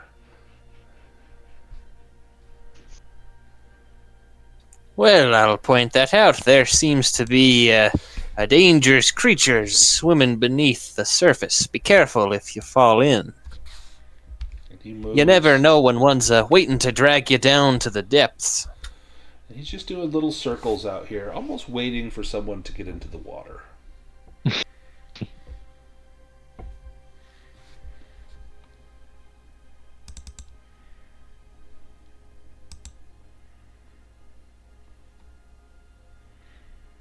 I think Cutter might look around and try to find any cracks or fractures in a large hunk of ice that maybe could be pushed off as a raft.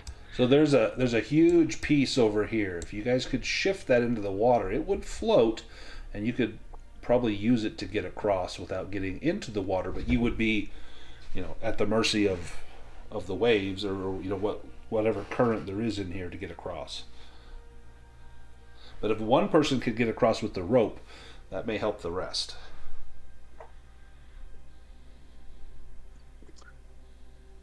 Is it just big and heavy? Do we need a... Yeah, it would take multiple people doing this. One person can make a strength roll with a boon.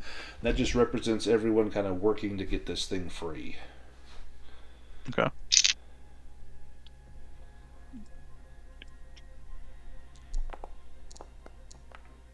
Oh, yeah, with the boon. Nice. Take the dragon. So at first the going's tough, but then William comes over and puts his foot on it, gives it a little kick, and that iceberg hits the water, and it's close enough someone could leap onto it. It'll take an acrobatics check to stay on there, because this thing wants to turn and roll in the water.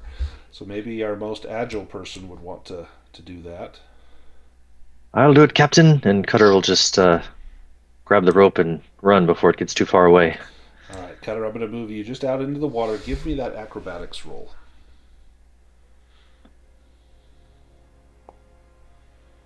Oh. Do you push that?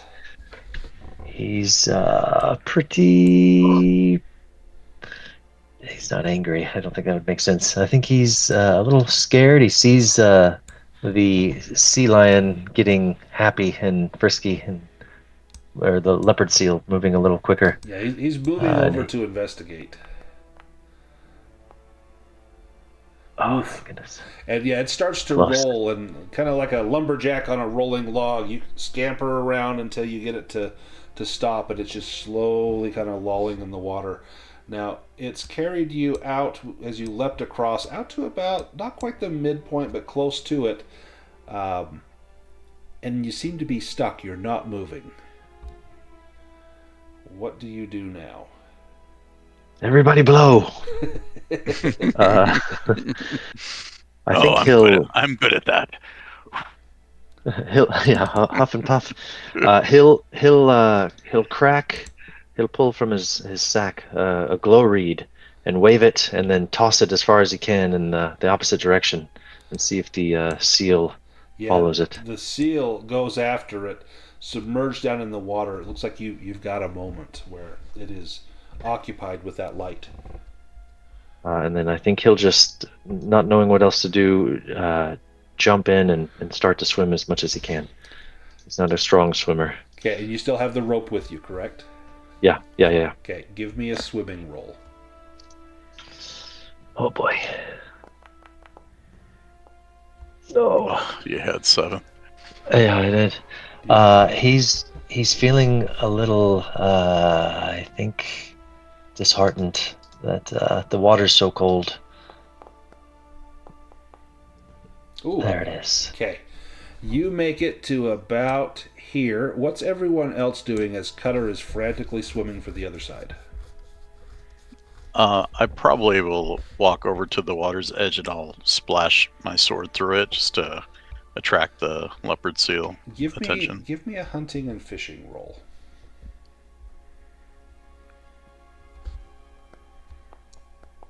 Oh, nice.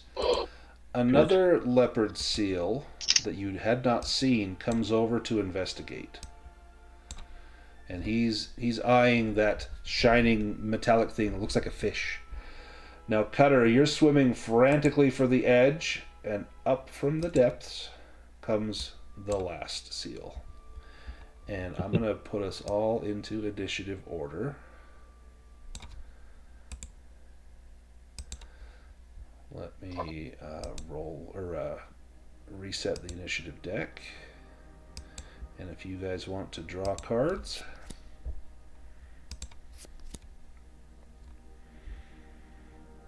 Cutter got low, which might be good. Alright, this one has picked up your little light, bitten it thoroughly, realized it's not what it thought, and he's swimming back. Whoa, moved everybody. He is swimming back, so he's... Oh, come on. Let go of everyone. We're all dancing, two-stepping. There we go. He starts to swim back, and he's kind of in the middle, unsure of where to go. Fergus, you're up next. And you're out of arrows in your crossbow. Yeah, I think I'm going to drink the potion of water breathing. Okay. And then I'm going to jump in with my sword and start swimming across to try to get the Cutter. Nice. So your action is to drink, but you can move, so you can jump into the water and get to maybe about there. Give me a swimming roll. You don't need to. You're not going to drown, but just how well can you move in the water? And it's very, very cold. In fact, we'll need. When you guys get out of the water, Cutter and Fergus to make a Constitution roll.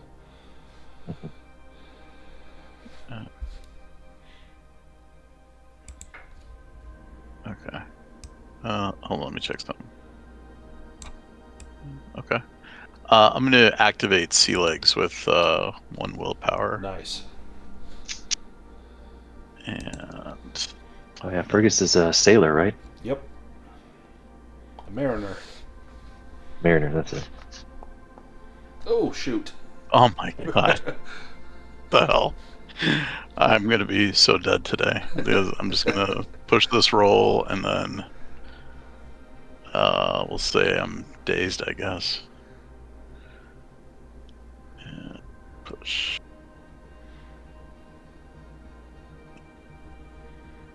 Now let me click the button for some reason. Let's see if it'll let me. Oh, here. Oh, hold on. I clicked that on the wrong place. Now I gotta click it. Okay. Nice. Okay, you can swim over by Cutter. Okay. Boots, you're up next. Yeah, can I see anyone but the closest one? Like, how visible are they? This one is clearly visible. It's close enough, like if you got out here on the edge of the ice, you could probably hit him with a sword. This one out here, he's a little further away. You'd probably have to use a bow or crossbow to try and hit him. You'd have a bane because he is under the water, but the one right in front of you, you could for sure hit. Yeah, okay. I think Boots will take a shot at the closest one.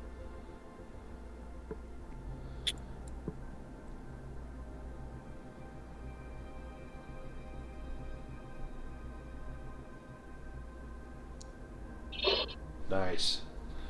Roll damage. Oh, my goodness. Deal damage. That one is almost dead. Yeah, Boots runs back and shouts, There's one about to pop up, lads. He's hurt. Get him. And you know these things can go on land. Oops, sorry, we ended at the same time. Oh, whoops, sorry. Wolf, your turn.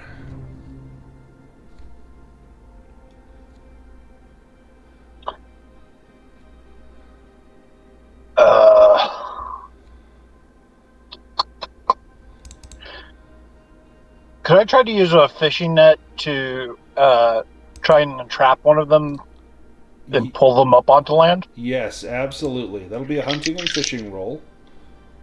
Let me roll that for you. I'm going to give you a boon because this is a fantastic idea. Oh, and a dragon. Nice. Well done. Yes. Do you grab the one that is wounded? Yes, I'll try to catch the one that's wounded and has difficulty getting away, and I'll pull it up onto land. But like, Captain, I got something for us. Catch It'll of the make day a fine here. meal after this. He's up on the land. He's tangled in the net. He's going to... I'm going to give him an evade roll to try and get out of the net. And he fails. He is stuck in the net, so he cannot do anything on his turn. William, your turn. Aye, I hear their fur makes nice gloves.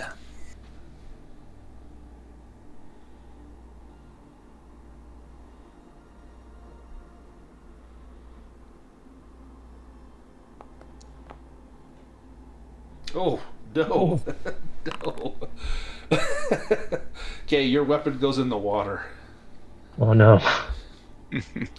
It's fine, it's attached to a rope, I can always haul it up. Yep, it ends up over into here, splashes into the water. Cutter. You can, if you succeed on a swim roll, you'll reach the other side, but you also see this seal coming up at you. You can try to fight him off if you need to. I think he's going to go for the swim roll and try to make it. He's starting to shiver and quake a little bit.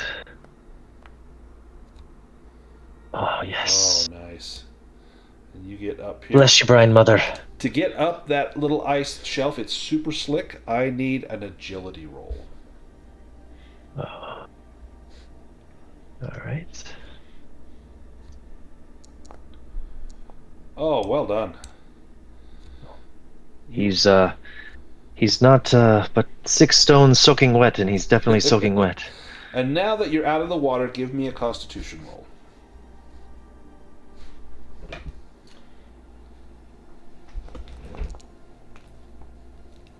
Do Not you quite. push that? Otherwise, you will become cold.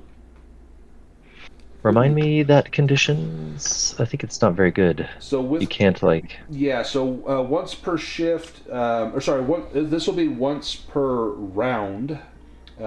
If you fail, you lose hit points and willpower. So D6 hit points, D6 willpower, and you cannot heal those except through magic. And you'll keep making rolls until you pass. Oh yeah, not good. Yeah, he's exhausted. It was took a lot out there of you him. go. Nice. You know to strip out of some of those wet clothes, and you just start stripping clothes as fast as you can. This one, all right, let's see. I'm going to roll a 3-sided die. 1, 2 is Fergus, 3 is Cutter. Okay, he's going after Fergus. Oh, not that close. And he makes, these are monsters. He makes a monster attack. Oh, well, this one won't be so bad because you've got the potion. Down into the depths, the leopard seal grabs you and pulls you into the water using all of their movement.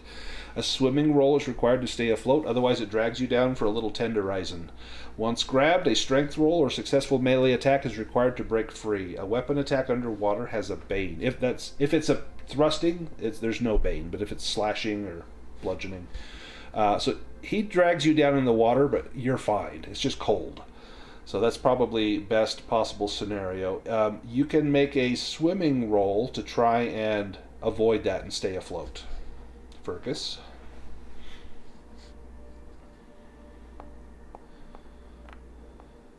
No, he drags you down unless you want to push that. No, I'm running out of things to do. Round 2. Fergus, you're up first. So a strength roll or a successful melee attack you'll be able to break free. And you said I could stab, right? Yes, you can stab with no bane. Okay. Oh no. Roll the mishap.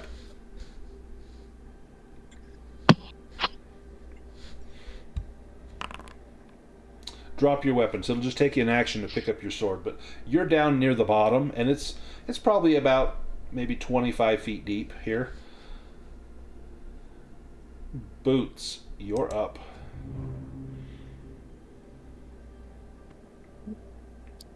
Okay. I think. And you see Fergus just disappear.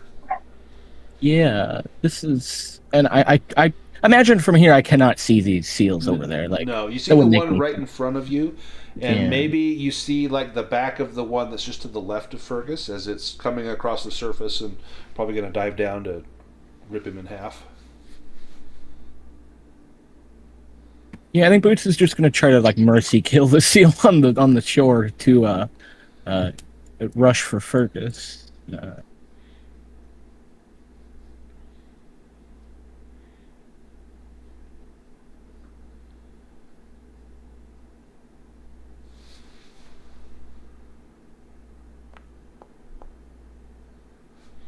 Nice, roll damage. Oh yeah. How do you take him out? He just gets right up on it and just presses the crossbow against its head and just fires off a shot that kills it instantly. Excellent. And then Fergus kind of moves. Yeah, You still have movement. Do you go into the water or just on the edge of the ice? I think for this turn he'll go on the edge of the ice. He's basically done all his movement. Okay, this one, I'm going to roll a 3-sided. 1 is Boots, 2 is Fergus, 3 is Cutter. Oh, Fergus. Body blow. The leopard seal hurls itself at you. You suffer 2d6 damage bludgeoning, and you'll be knocked. Well, you won't be knocked because you're in the grip of the other one. You would be knocked prone. You have already taken your action unless you have fast footwork to try to evade this. Otherwise, you are going to get clocked. You could do defensive. You could parry this. If you... I thought you said it was a monster. Oh, yeah, sorry, it is a monster. Yeah, so you need... I forget what the one is that lets you parry monster attacks. Shield Master or something. Yeah, you're gonna take the tenderizing. 5 damage minus your armor. Wolf, your turn.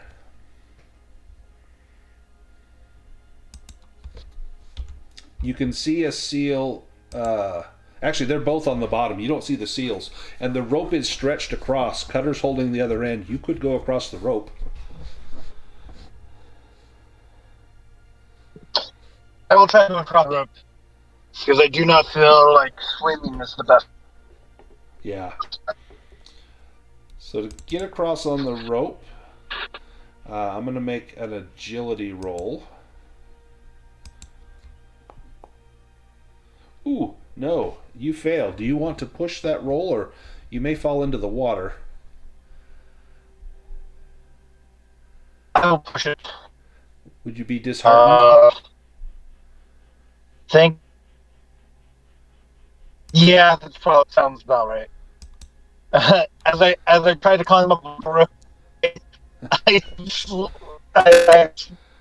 try to go on top, swing down under instead. That's on top of the rope. I think you're hanging, so the rope is stretched across. Your legs slip, and you're just hanging by your arms, and your feet are in the water. But you're not fully submerged yet. But you're kind of kicking your feet, trying to get back up on that rope. But you are essentially. Let me draw the rope in here. Let's see. Yeah, you're essentially just hanging from that rope. Cutter, your turn. Cutter, shaking, not wearing many clothes, is gonna rifle through his pouch, and he's got a bag of marbles with him, and he'd like to maybe shaky hands kind of throw one marble this way and another one this way and another one that way, and just try to make little plops like little tiny fish are jumping out of the water or something to distract and call off that seal. Either bluffing or hunting and fishing. Oh man. Well, they're about the same, but one has a bane, so we'll do some hunting and fishing. He's thinking back to. Oh, there he goes. As a young lad, he would feed the koi in the little city pond outside the courthouse. Yeah, this one peels off of Fergus and is chasing after those pebbles. Well done. Oh, could he roll to see if the other one wanted to peel off and chase the pebbles? No. Well, I'll give him a roll. So I'll roll percentile. I'll say a 30%. So 30 or lower, the one that's grabbing him will peel off. Oh wow, yeah. Okay, so it's the other one. So it lets go of Fergus. And he's going to come this way, because you did say you're tossing him this way and that way. Yeah. So, Fergus, you have been released. Let's see. It was... And then it's... So, his turn. He goes after him. William, your turn. Well, mallards are not afraid of a little cold water. I'm going to dive in. Okay. Give me a swimming roll to see how much you can maneuver in the water, and you do have webbed feet. Yeah, no problem. Careful, Captain. You've got as you dive in, you've been pulling in your harpoon. You can see that leopard seal still down there near Fergus. You have your trident as well. Oh, with a dragon.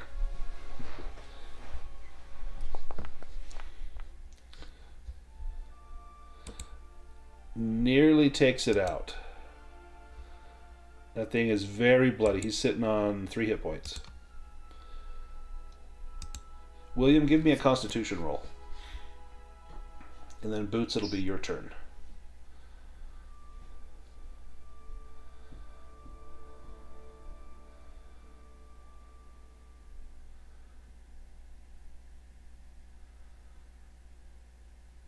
I will use my sea legs to hold my breath, as I'm used to the working in the water. Okay.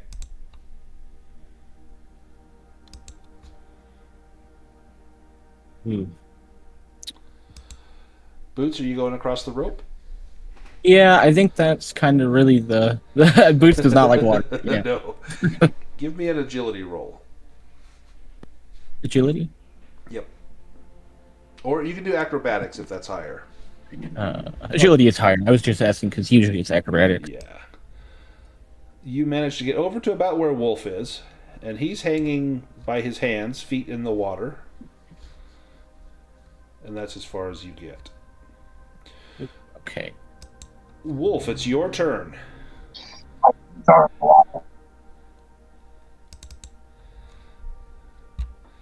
You can hand over hand yourself to the other side with your feet in the water.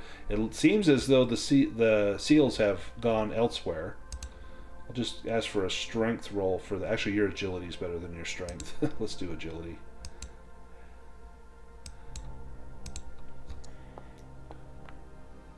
Yes, you got it. So, Wolf, you managed to get over to the other side, freeing up the path for Boots. This seal, let me... he has... How many marbles did you throw, Cutter? You had a sack of marbles, so quite a few. Yeah, I'll sacrifice the whole bag. So, however many you think would fit in a sack, a pouch. Okay, he is probably a dozen. He's swimming around, picking them up. That'll take his turn. Cutter, you're up. Well, what else can Cutter do? I think he'll delay and let Fergus go. Yeah. I can swap you with Fergus. Fergus, your turn. I'll pick up my sword, Okay. and then I'll swim across, I guess. Yeah, give me a swim roll. Well, I'm sorry. I see that You can we have walk this across. other. Yeah, I'm just worried about the other sea lion here, right? You can stab him with your sword. Yeah, that's what I'm thinking about doing. I'm gonna do that instead. And You saw, while the others scurried across on the rope, your captain came down there to fight with you. And he speared this seal, and the seal kind of exposes his back to you as you slash at him. Roll damage.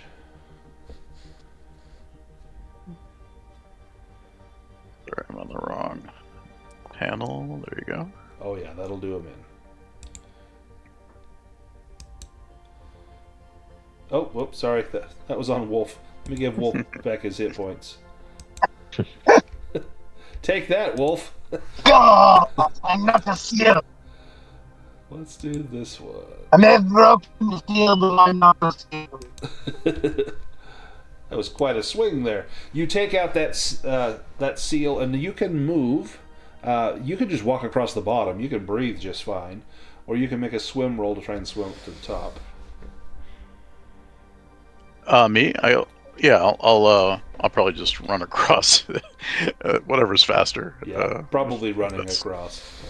Okay. And so you're down at the bottom, and it's about 20-25 feet up. But you're right at the side, and there are kind of little jagged spots here and there. You could probably climb up the side, but it's going to be slick when you reach the surface. Cutter, your turn. I think he'll work with some. I don't know. I guess there's not much to burn down here. He's just going to try to get warm. I don't know if he can do much to help the captain. Yeah. Do you have a blanket? I have a cloak, but it.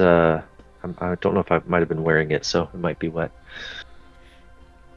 You have a torch. You could light the torch and just use that for some heat. Oh yeah, I forgot. I wasn't looking at that part. Yeah, I'll use my flint and tinder and light the torch and just kind of warm my hands. Excellent. And there's a good chance that William and Fergus will need that as well. Yeah. Speaking of William, Question. yes. I have a spell that allows me to clean an area. Can I use that to clean off their clothes from the water? Ooh, good question. Let me read the description. I think there is a trick called repair clothes. Yeah, which and you do have repair clothes, so you could cast. Wow. Yeah, you could cast repair clothes, which it's instantly repaired and cleaned. So I would say the water is wrung out of it. That would be an excellent choice there. Do you want to cast that on Cutter? Yes. Okay. When your next turn comes around, I'll get that cast. William, what do you do? Perfect. Thank you. Well, I'll start swimming to the other side. Yeah, give me a swim roll. You get a boon with webbed feet. Nice. So you could make it up kind of to the surface. You're up above Fergus, and to get up onto that little ice shelf is going to take either an acrobatics or I'll let you do an agility roll, whichever you are more comfortable with.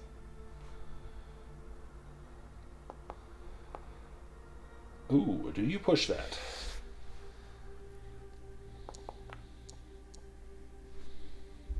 And you got it by the narrowest of narrow margins. You get up there and you're shaking the water out of your feathers.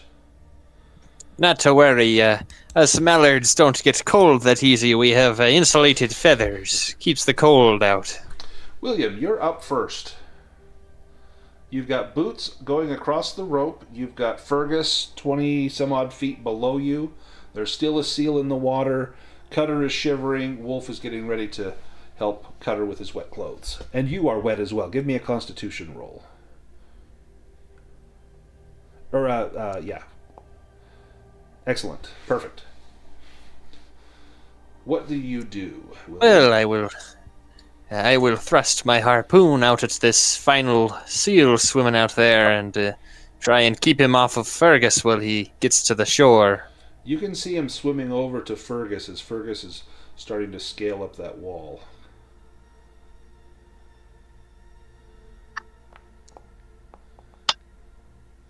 Nice. Roll damage. Excellent hit. Boots, you're up. Agility or acrobatics, you can get across.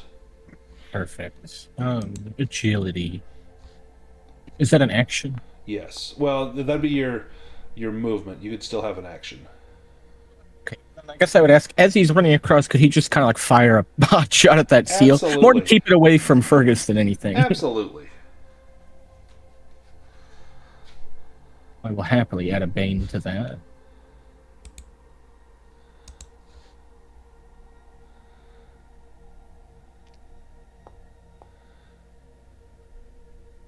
Nice. Roll damage. Oh, his damage die been good tonight. Boots, how do you take it out? It was, I don't even think he was really looking. As he was still moving across the rope, he kind of just saw William throw his weapon, and so he just aimed in that direction and fired it. And whatever it hit was enough. Nice. Fergus, you are climbing up that wall. You can give me a strength roll or an agility or an acrobatics roll to get up onto the ice. And then Wolf will cast his spell to dry off all of our clothes. Oh yeah, easily done. And we get back up to the top. Now, you're all exhausted from this arduous climb and battle. If you want to do a short rest here, like a 15-minute stretch rest, this would be a good place to do it.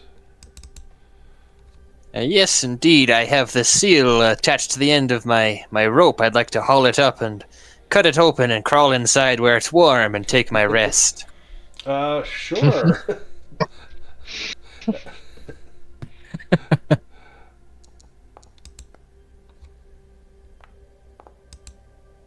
And Wolfhund, you are back. You recovered 3 willpower and you got rid of your disheartened. Here, Cutter, it's an old sailor's trick. If you're still cold, you're welcome to come inside and get warm inside the seal's belly.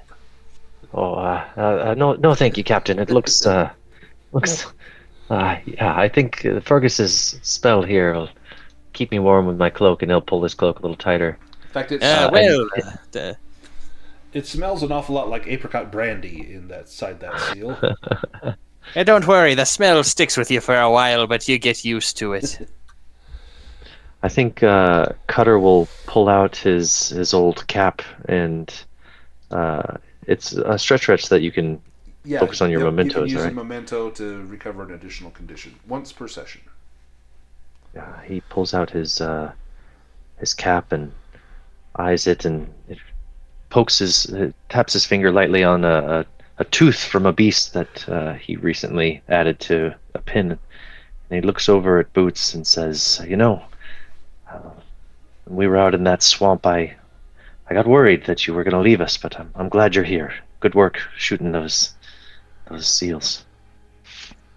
Thank you. You're a good friend. Anyone else want to rest with their memento? Go ahead and describe it. Yeah, I did the same thing. I'm looking at the little wolf figurine. Was worried that maybe I lost in the water, but helps me to not be disheartened. I was hoping to do angry, but I realized it doesn't really make sense. Yeah. Yeah, disheartened works there. So. And what about Cutter? You removed. There you go. I was going to say remove your. I took condition. exhausted and disheartened. And Yeah, so disheartened. he's regained some stamina or not literally hit points, but he's regained some exhausted condition and no longer disheartened as he thinks of Boots still being around. Yeah. And how about Boots? So Boots, I think maybe keeps watch. He's actually fine.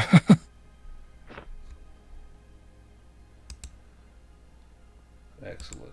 And let me do a little bookkeeping here. Well, before we leave, anyone who's still cold, you're welcome to come inside this seal's belly. It's nice and warm in here. Smells pretty good. Yes, I thought so myself.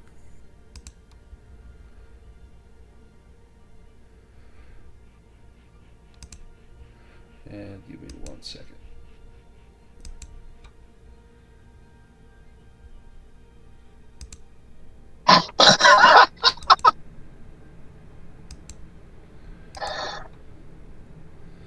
And one more. I was thinking about eating a seal. I was like, I got a spell that I can instantly cook something. So what if I instantly cook the seal at Gattinson? It's like, oh, it's nice and toasty in here. So it's eating the seal from the inside out. Yeah. Let's press on. You follow that tunnel for a short distance deep inside the bowels of this iceberg, and we find ourselves at the Shrine of the Cold Beak. Let me pull out some tokens.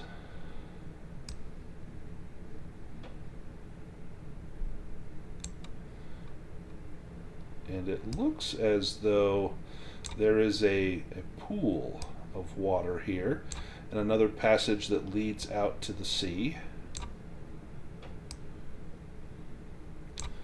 And grab notes. The ledges here are very slippery. You can hear ice cracking in here. Some of the penguins, now that the leopard seals are gone, they've come down here. They will assist you from afar with poorly aimed harpoons, chance, and terrible advice. As you enter into this icy area, you see the great silvery Kralveth, the creature living at the bottom of the pool. And it senses your presence before it sees you. And you hear a deep rumble as the ice begins to tremble all around you. And we're going to go straight into a battle.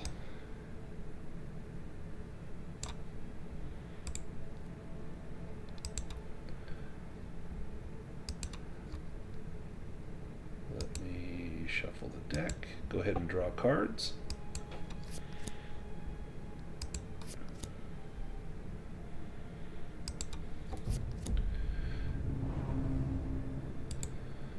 Alright, the creature goes first, and then William is up next. Let me see what the creature does.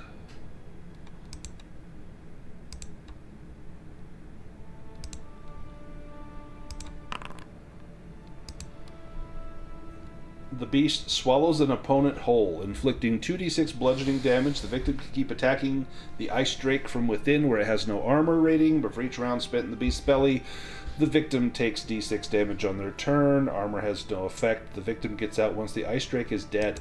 Alright, well, we'll see who he goes after. 1 is Boots, 2 is Fergus, 3 is Cutter, 1 is Boots, 2 is Wolfhund, 3 is Cutter, 4 is Fergus, 5 is William.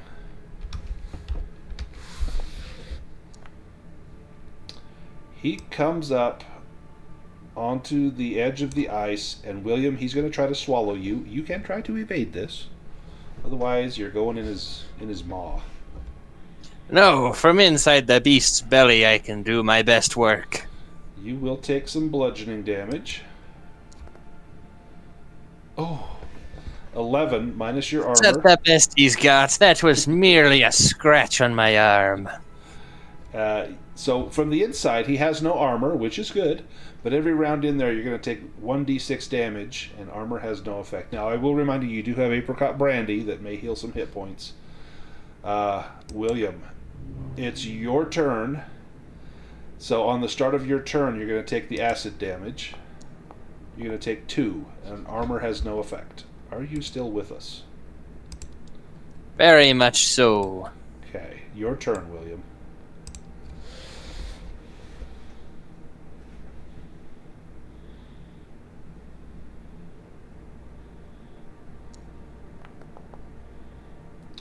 Nice.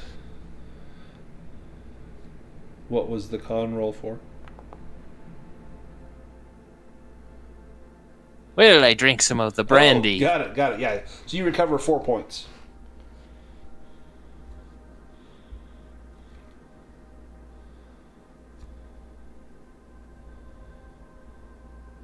And that's it. Kralveth, then, on his turn. Ravenous Bite. He will open his mouth and lunge at a victim to take a big bite. I think this is going to be Fergus, because you're right there. So Fergus, you can evade or parry this. Otherwise, it's 3d8 slashing damage. I'm going to put William inside the... I can parry? Yeah. Is So it a monster? It is a monster, but this attack allows you to parry it. Oh, okay. Yeah, I'll do the parry. Okay. And you have... defensive, right? That lets you parry? Mm-hmm. Perfect. Yeah, so it's 3 willpower. Perfect. Then just make a weapon roll and roll it as a parry, and then your weapon will take the damage. I see. Okay. Roll it as a parry. Ooh, do you push it? So if I don't, the weapon takes the damage? That's No, pretty much it. if you don't, you will take the damage. Oh, I see. Okay, gotcha. Yeah, I guess so. So you try to parry, but you are struck for... Oh, gosh. 15 points of damage, minus your armor.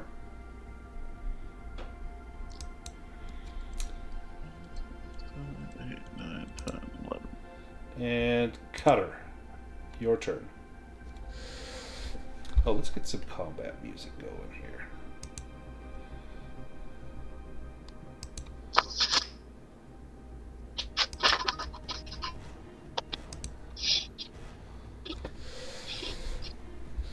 What does Cutter have for us? Oh, I was muted. Sorry. Yeah, I said it was really serene in here as as the captain is swallowed and Fergus is bitten. It's like, oh, it's peaceful. He will make his way. Let's see, what's his movement? He's got 12. He'll now make because his it's way. slippery, if you want to move Oh. your full movement, you have to make an acrobatics roll. Otherwise, you'll be forced to do a half movement because it's so slick in here. What happens if I fail that acrobatics Then roll? you will fall and be prone. I'll wait first. I'll attack first and target the ice drake. Maybe having missed some of the story that I assume the penguin pirate captain told, what does this ice drake look like? So it looks an awful lot like a lindworm. It's got really hard scales. You suspect it has pretty decent armor. Typically these things are attracted to shiny things, glittery things. They tend to attack them. It sounds like this thing has probably been here for a long time and was trapped by the penguin forefathers who... eventually the seal broke, and how those statues got turned no one knows, but that seemed to release this creature, and the iceberg also broke off and began to drift away from their homeland. So they're hoping that if they can defeat this creature, that maybe they can sail the iceberg back home. I removed the obscured token. I stepped aside, but it was still saying it was obscured. But yeah, so he slings his sling, and he'll roll some damage. Whoops, I think I rolled it twice. I'll just sorry, take the first one, I guess. Yep, well, they're Oh, both the same. the same. So, makes it easy. Yeah, so he'll do 8, and then he'll try to do the rest of his movement Okay. to get over here, and he'll do. And you said acrobatics? Yep. Or just agility? Acrobatics, please. Okay. Oh no! So you will be prone. Okay. Let me mark you prone.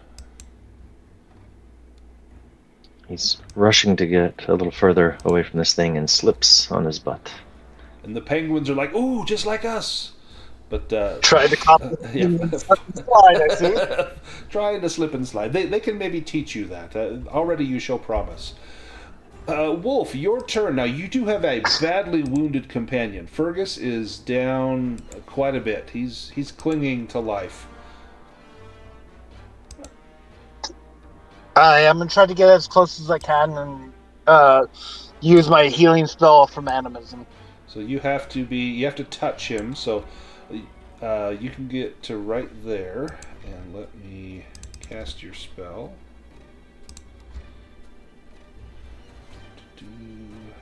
Treat wound. What power level? 1, 2, or 3? Let's go with 2. Okay.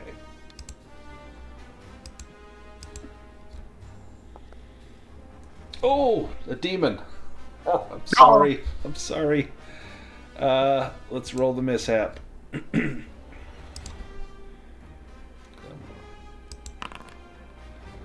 Okay, another random spell is activated with the same target and same power level. So I'm gonna look at your character sheet. You might just kill somebody here. This could be bad. All right, you've got 1, 2, 3, I feel 4, like 5, a 6. fireball. It's probably gonna.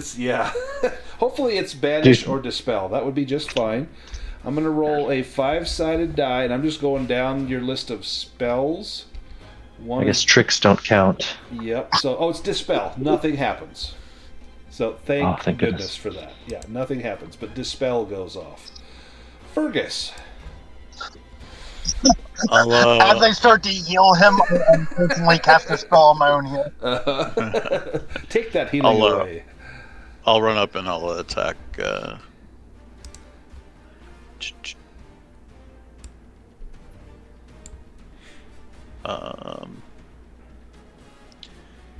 Now you can, if you have a piercing weapon, you can find the weak spot on these and bypass that I was armor. just about to ask, how that works. Yeah. Okay, so I just to click on find a weak spot. Yep. Then. You'll roll with a bane.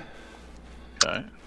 But if you hit, you did not. If you hit, there's bypasses 6 armor.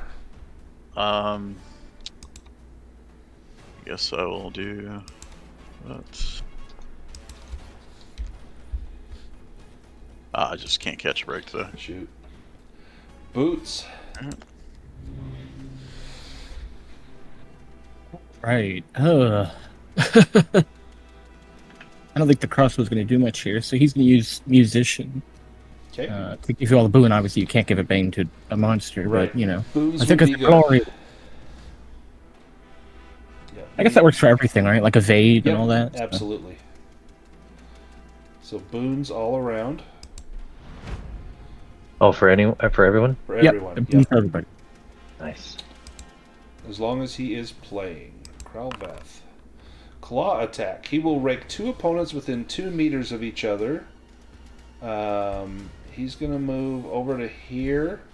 And he's going to... they're not within 2 meters of each other. Okay, he's going to... Alright, 1 is Wolf. 2 is Fergus. That's the fairest thing I can do. Ah, damn it. Fergus, it's you. You can... It doesn't say you can parry this, but if you want to parry this, I'll let you. Otherwise, it's 2d8 slashing. Is parry like... Oh, this spell says I can't parry it, right? Yeah, so this claw attack, but it's... if you could parry the other, you might as well be able to parry this claw attack. I would let you on this. You would have a boon. Yeah, you would have a boon if you choose to parry. Okay. So you use defensive. And roll with a boon. Oh, forgot to do that. Re-roll it. Roll. Nice. So your weapon will take the damage, which is 8 damage. Durability is higher than that. You can now move yourself and the enemy 1 square. I guess I will move him away from Wolf? From Wolf, yeah. Like over there? Okay. Yeah. Perfect.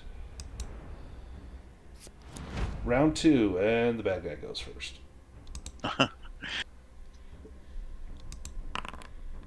Dorsal spikes. He rolls over all opponents within 6 meters. Ooh. The victims take 2d4 slashing from the spikes on the monster's back and are knocked down. This is going to be on Fergus, Wolf, and Boots. Unless you guys want to try to evade this one, otherwise you're getting hit. If I want to keep playing, I have to evade. Yeah. Because if you're prone, you can't play, obviously. Right. And you do get boons on these. Fergus evades. Might as well roll again. Forgot my own boon. And Boots. Do you have fast footwork, Boots, or are you just using your That was his action. Okay. Yeah. And let me roll for Wolf.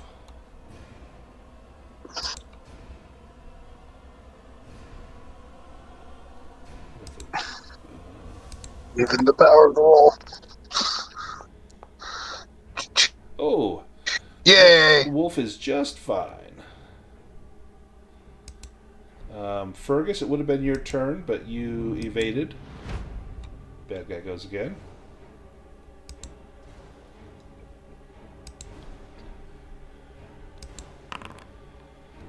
Oh, he's going to devour someone else. All right, 1 is Wolf and 2 is Fergus.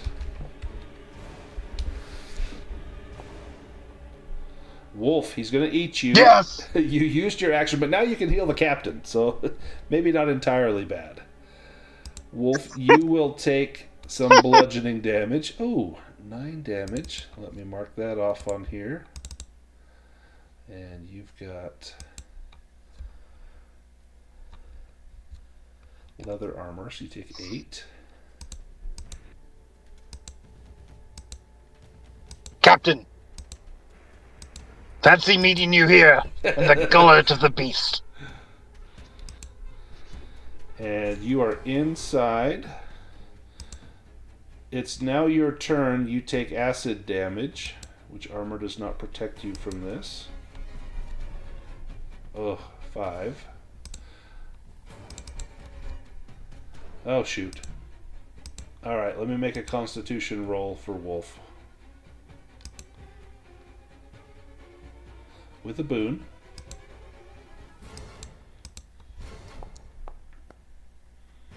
Yep, you no serious injury, but you are down.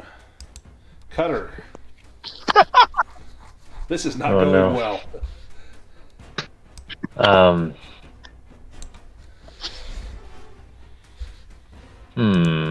Cutter is pondering. He'll stand up, I guess, first. Why can I? Can you take that condition off me if I'm not able to right-click on my... Yeah. Let me grab that. Oh, I see. I have the template. I was measuring some distances. Now I can actually get my action HUD up here. Okay, thank you. I will start by continuing to sling my sling. It still says obscured by token. Can I? It's probably because they're inside of it, so yeah, go ahead. Oh, gotcha. Yeah, they're on. Yeah, and then he'll roll. And with a 10, he'll do some damage. 9 damage to all of that. He's got kind of an idea that he was gonna try to lure the beast maybe over here, and taking some inspiration from the penguins, knock an ice sickle onto it, but so he'll continue trying to move. Huge icicles up above. Massive ones. Yeah. So I was going over. I don't know if you can see my mouse, Yeah, but I was going yeah. over towards the entrance of the cave. Is there other places that he'd be able to climb, or should he keep making his way over there? That's probably about it. Okay. So he'll once again try to move his full movement Okay. Give me that roll with a and make boon. Oh yeah, acrobatics with a boon. Nice. Yep. And he's much more cautious, slipping and sliding, but staying on his feet, and he'll end his turn there. All right. Boots, you evaded. So does that end the music? Yeah, because he can't keep it going on his Does next turn. Boots want to switch with Williams so that the boons remain then? That's a good idea. Yeah, there's no reason not to. Yeah. That's a really good idea. So, William, you will still have the boon on this round. You take some acid damage. William, you take 4, and armor does not help you. But it's your turn, William.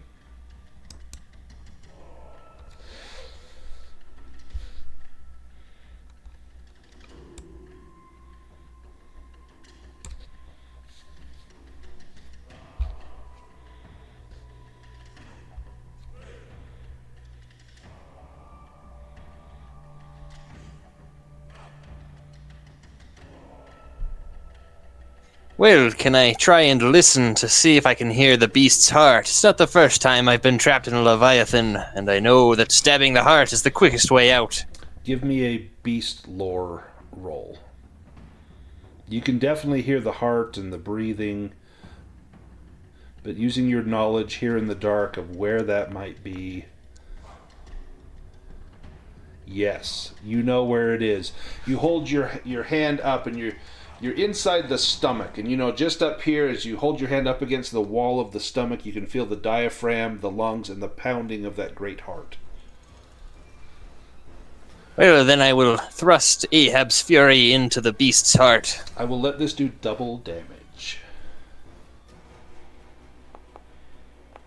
Did you roll with a boon? That should have been with a boon, I forgot. Yeah. Oh. Well, I will push it. Yeah, you're going to have to push it. Make sure you re-roll. I forgot, actually. That would have been a double boon. That's why I used my ill-tempered. So yes, I... roll it one more time. Because, you would have had 2 boons on there. Oh, Oh my jeez. god. Oh wow. If you want to push I it, think it's maybe it's not meant to be, but if you want to push it, take a condition and then re-roll it with 2 boons. Don't do push or it'll just roll 1 die.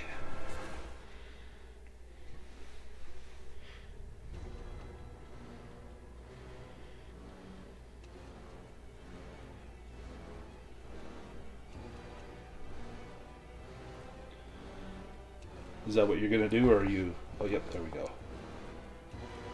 Yes. Yep, we'll take it. Roll damage. This will be double damage. Armor has no effect.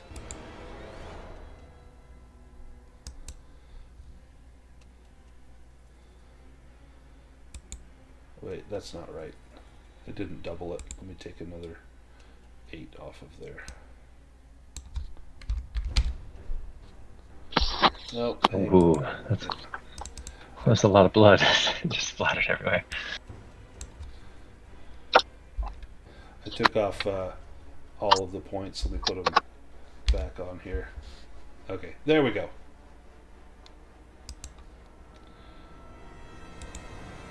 Okay, perfect. Boots, you evaded, so that's your turn. Yep. Kralveth. Dorsal spikes. He's going to roll over Fergus and Boots as he just thrashes around on the ice.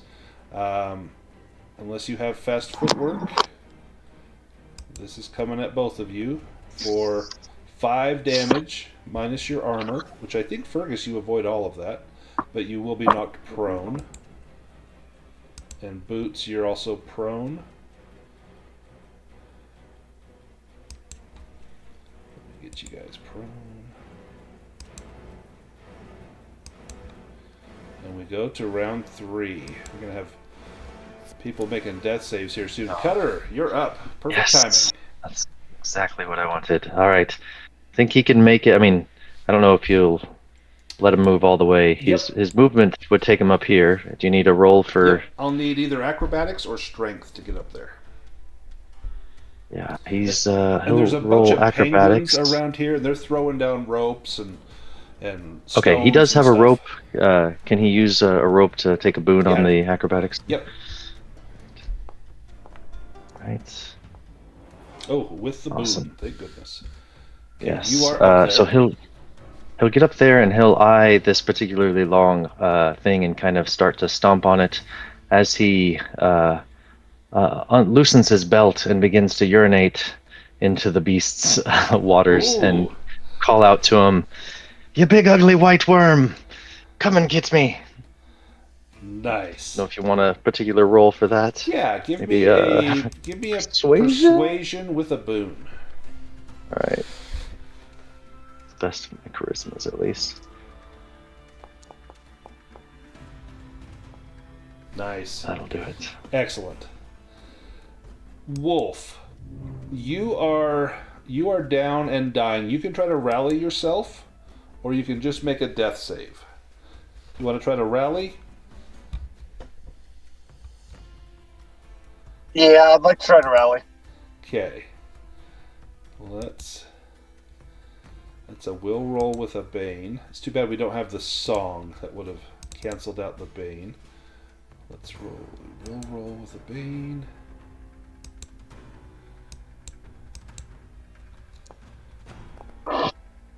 Nice. Wow, Oh, nice. yeah. You get up on your feet, and now you'll make your death save. Then next round you can act. Oh, and you fail your first death roll.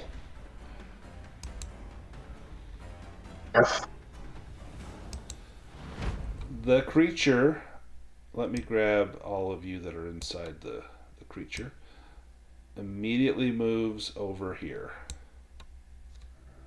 And in fact, he has to double move to get there. So that's that turn. William, you're inside. You're going to take damage. You take 1 damage. Armor does not protect you, and now you can take an action. Well, now that I know where the heart's at, I'll just drive my harpoon in deeper. Perfect. And try and puncture the heart and end the beast.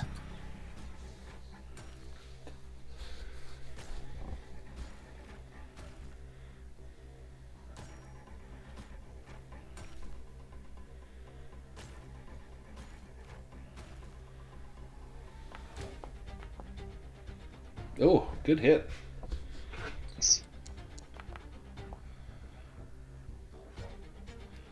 And we will do double that.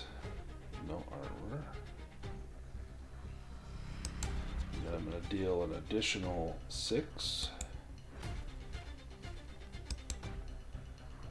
Nice. And it is bloody.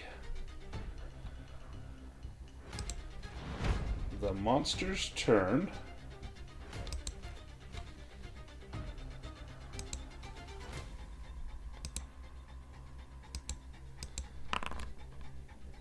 Okay, he rears up and hisses at Cutter. Cutter, give me a will roll or suffer a fear attack.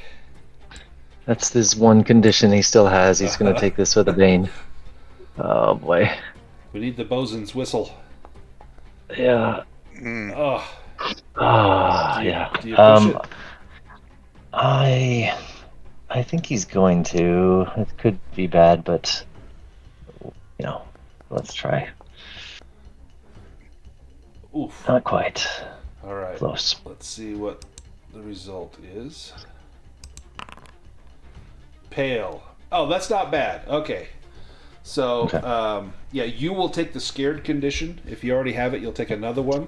But you turn white as a sheet as you look down and see this thing's mouth. In fact, you not only do you see the mouth and the teeth, but you see the throat, and maybe Wolfhound's hind foot is sticking out of the throat.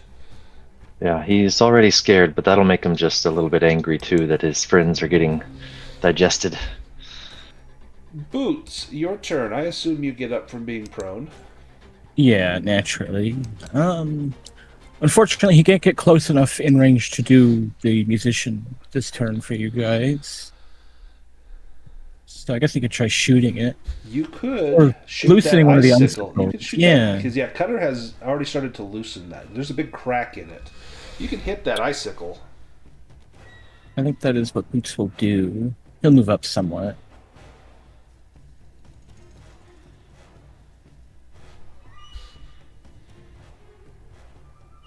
It shouldn't be obscured by token, right? No, it's not. Ooh. If you can do 6 damage. Easy. Yes. The icicle breaks off and plummets down towards Kralveth, whose mouth is open. So, Luke, roll 3d6 for me.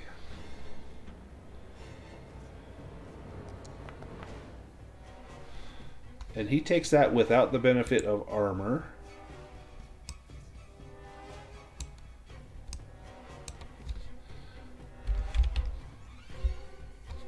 And that is doubled. He is nearly dead. Kralveth. Ravenous Bite. Can he reach Boots? Oops. Let's see. Let me grab everyone here. Oh no. This is the next injury. Yep. No. Stay away from his toes. This is the charisma one that's going to take away my ability to do musician, like we said last night. Calling it ahead of time. Yep. Ravenous Bite. He's going after Boots.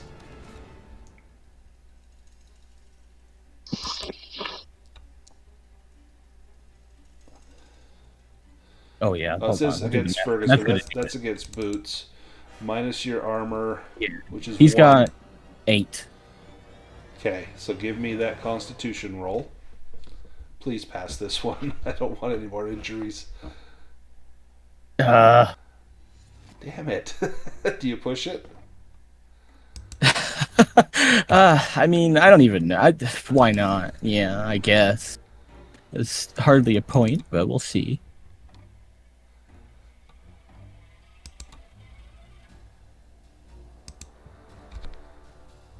Ugh. Okay, I'm going to draw an injury. Broken... that's okay. Broken ribs are okay. Alright, let me drag... What's that one do? It just gives you a bang on every strength and agility roll you make for like weeks, maybe, potentially. I forget. I had one where it was like 15 days in a campaign for win time. My character was useless for months. Oh, this is only 3 days, so just okay. not bad. Well, then it couldn't have been. I don't know how that happened. Huh. Yeah, so strength and agility rolls you get a bane on. So like everything. Anything combat based. But just get through this combat and you'll have time to heal up.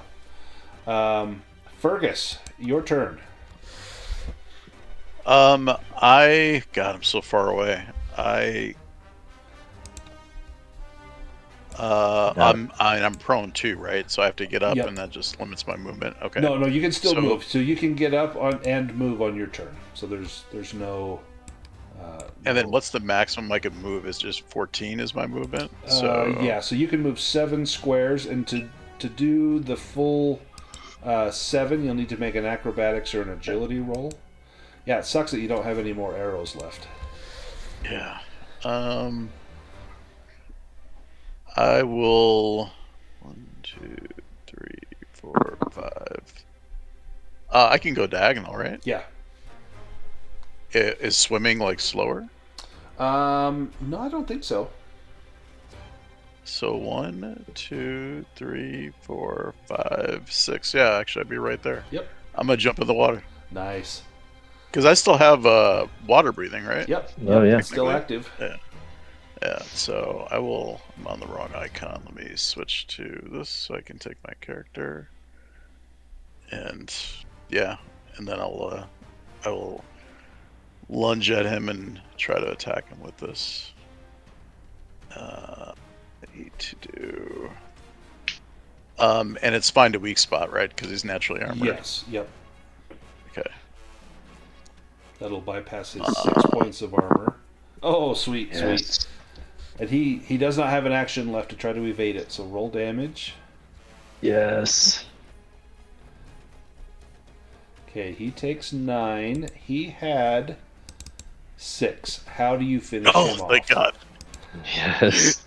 Yeah, I think I'm just hyper motivated. I've had so much failure today, and I just like torpedo through the water straight at him and see an opening that maybe the foot sticking out of the nice. mouth. So I see the opening, and I just dive right in and stick as deep as I can.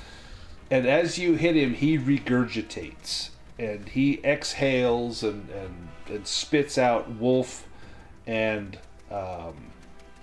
William.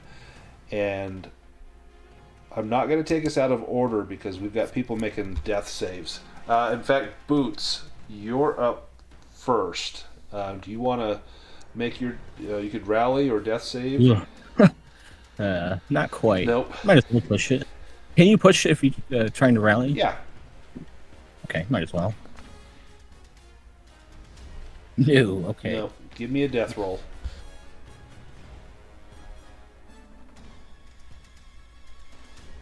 I'm glad you killed that, because what would have been bad is next round, Wolfhound would have taken an automatic failed death save when he took damage, and then he had to make a death save, so he could have died that round. Boots succeeded on that death roll. Fergus, you're up. I'm pulling. William's okay, but Wolfhound needs to be up on shore. Yeah, I'm pulling Wolfhound out and administering a potion to him. Is this the apricot brandy? No, I actually have a health good. potion. Good. Go ahead and roll 2d6 to see what he It's okay. recovers. I can stomach it. 2d6. There you go. 8, nice. Not quite back up to full, but pretty darn close. More importantly, he can now use his healing magic. Exactly. I'm And gonna delete the healing potion. we go to William. Well, don't worry, Wolfhound. I can take care of this. I've healed enough wounds in my day. And William will pull out his bottle of grog. It's got a few floating bits in it, but he'll shake it up and use that. Administer some healing to Boots. Boots, make a death save. Drinking the grog. Actually, give me a constitution roll as you drink that grog. Oh, it's almost a dragon. Yeah, you see Boots just regurgitating this nastiness. Oh, but then you throw up in your mouth, but then you swallow it down, and you realize you're okay. And I'm going to put you at like 1 hit point, but more importantly, you are not dying. Oh, well, thank you, Captain. Aye, that's the good stuff, that is. Boy, look at all your injuries, Boots. It's awful. Yeah, it's pretty rough. Yeah, I mean... And that will put us out of initiative order. And let's go to the post game. So we are back at the Ice Beak Inn. We can get some good music going here. Something heroic.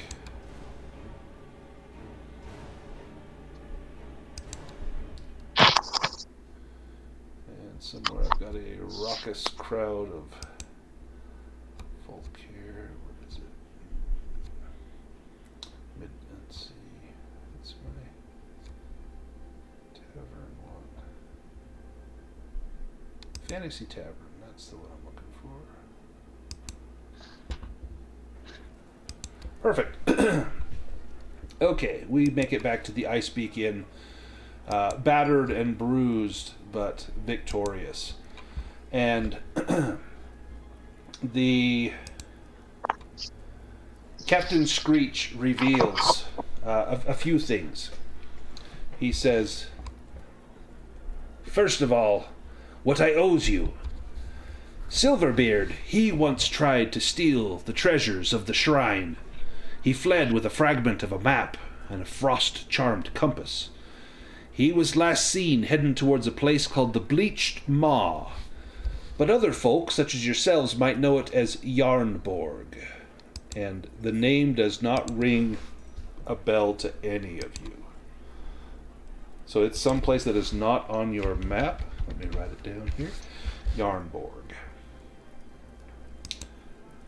He then says, this makes us even, but even more so, it makes us allies.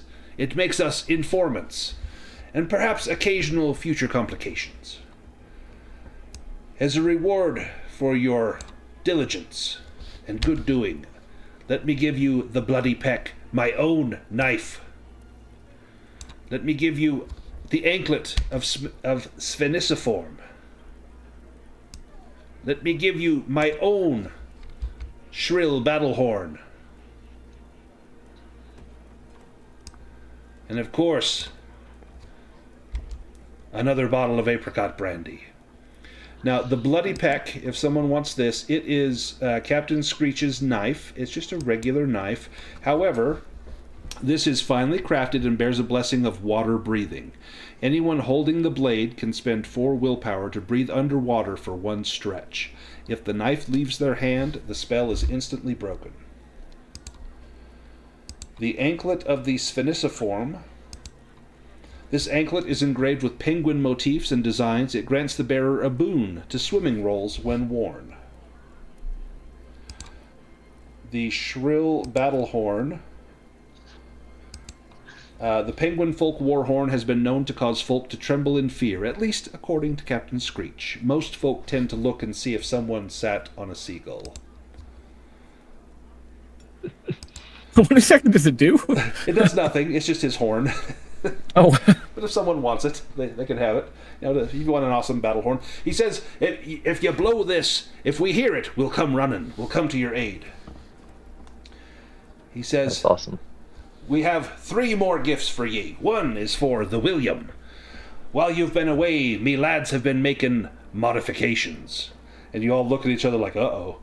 Says, we've made an upgrade to your ship. An ice-breaking hull. We've put ironworks all about the front so you can plow on through the ice should your ship become locked in the frozen sea. We've also got someone who will absolutely shout your name across the seas. But best of all, and he looks around, come on lads, it's time. We have the shanty of the honorary beaks. And they all clear their throats. Who came sailing through the ice and foam? The tall ones, the loud ones, far from home. Who didn't slip when the deck did slide? The honorary beaks of the southern tide. Work, work, stomp the deck. Clash the steel and crack the neck. Fish your foe, the white-capped peaks. Honorary beaks. Who fought ice that bit and screamed? Who stood fast when the cold one dreamed? Who didn't run when the water rose? The ones with spines and 10 dumb toes. And then they stop and they look at Boots. 8 dumb toes. Work, work, stomp the deck. Slip and bleed but never fret. By the egg that never sleeps. Honorary beaks. We've lost our fish and lost our feathers. Lost our ships in bitter weathers. But we didn't lose our nerve. 'Cause they earned it, yes they served. Work, work, stomp and shout. Send the monster screaming out. Not afraid of boats that leak. Honorary beaks. And then everyone slips, cheers, and throws harpoons up into the air. Let me paste the shanty of the honorary beaks in the chat for you. You were all encouraged to join in, but no way was I going to make you do that. Cutter did clap along happily. Nice. There's the shanty of the honorary beaks. Let's do some improvement rolls. Let me grab tokens out here. Fun penguin facts. Yes. There's one that's in 4-second intervals, Mm-hmm. I love but penguins. is otherwise awake, basically tired of it totals out to about 11 hours a day that they sleep. Oh wow. But they're able to stay alert by only sleeping in 4-second intervals. That would be awesome to role play. It's like you have narcolepsy. Just every now and then you sleep for a few seconds, and spring back awake. You can all take 5 advancement points for your diligence and good deeds. Wolfhund, do you know what advancement points you want to take? You already have evade and hunting and fishing and animism marked because you rolled a lot of demons. Yeah. I definitely need to increase my stave so that I can hit better. I need to increase my bushcraft so I can craft Iobrine, among other things. Yep. So there's 2. You got 3 more. Myth and Legends. That's an excellent one. 2 more. I'd say swimming. Okay. 1 more. And seamanship. Seamanship. No, wait, elementalism. Elementalism. Yep. So I'm going to go ahead and roll yours first. Let's start with bushcraft. Nice. Bushcraft goes up. How about evade? Evade goes up. Hunting and fishing goes up. Man, I am on a roll here. Myths and legends? No. Swimming's going to go up. Come on, swimming. Swimming went up. Let's do staves.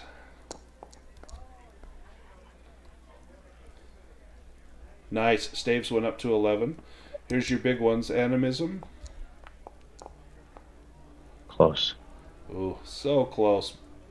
And elementalism. This would be a good one to go up. Oh, no. Well, you got a bunch of them up there, Wolf. That was very good. I'm going to give you a full night's rest to recover. Perfect. And oh yeah, I forgot you were having nightmares. And then let's go. Let's see, Fergus, did you do all your rolls already? I accidentally forgot that I had to right click to change my mind.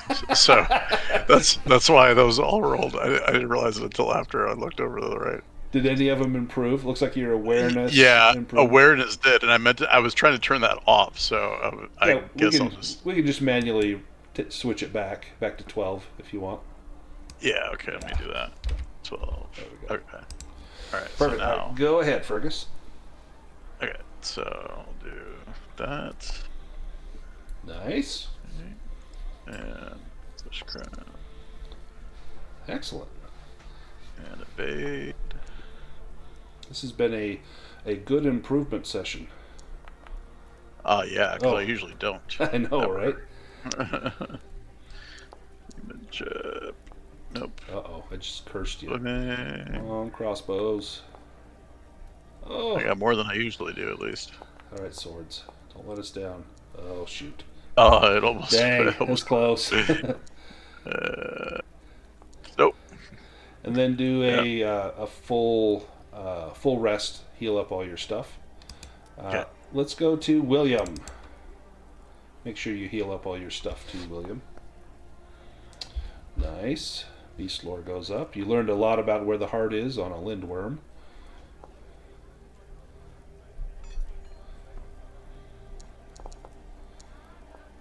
Ooh, nope. No, shoot.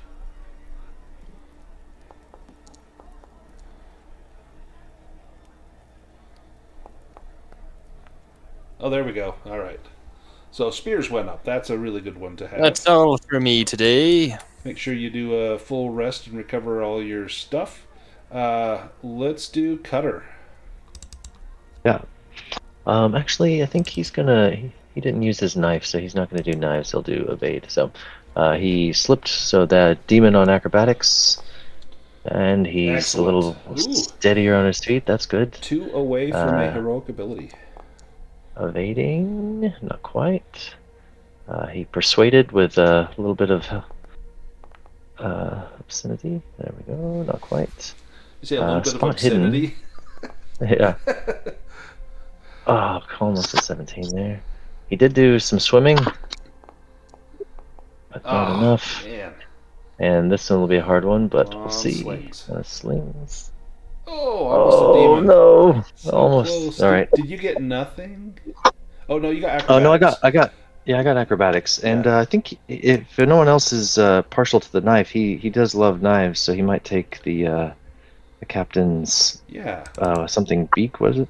The ice. What was it? Bloody beak, bloody peck. Bloody Peck. Yep, that's the one. So. Let's do boots. Yeah, all right. I also think Boots didn't do his improvements last session because I wasn't sure if I'd retire him or not. I don't remember. Actually, I don't. I can think I look did. really quick. I can scroll yeah, sorry, up but- through the chat, Oh, well, that's, and I I can guess look. this is just one session, but it's dedication. I mean, you're paying for the experience, so. Well, of course, I rolled it twice, but both of them improved. So, swords is back up. That was the one thing I really cared about. Yeah, so now you can do your double slash. Let's see, where is that? Nice. Very good one. Oh, almost 17. Okay, so there's Cutters, there's Williams, there's Thorvins, there's Wolves. Yeah, Boots, you did not, so you can do another round of 5.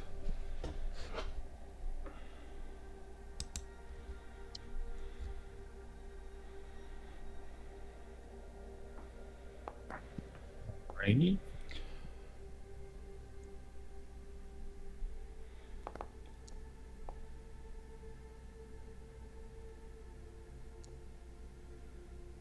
Oh, jeez. And then Fergus, you can have either robust or focused for your excellent vignette. Oh dang! Well, at least you got swords up. Yeah, that was the one Robust. thing I would have been mad about. So robust. Sorry, I don't. Yeah, robust will give you 2 hit points additional, and then focus gives you 2 willpower points. Do you have a preference? Oh, I see. I'll do.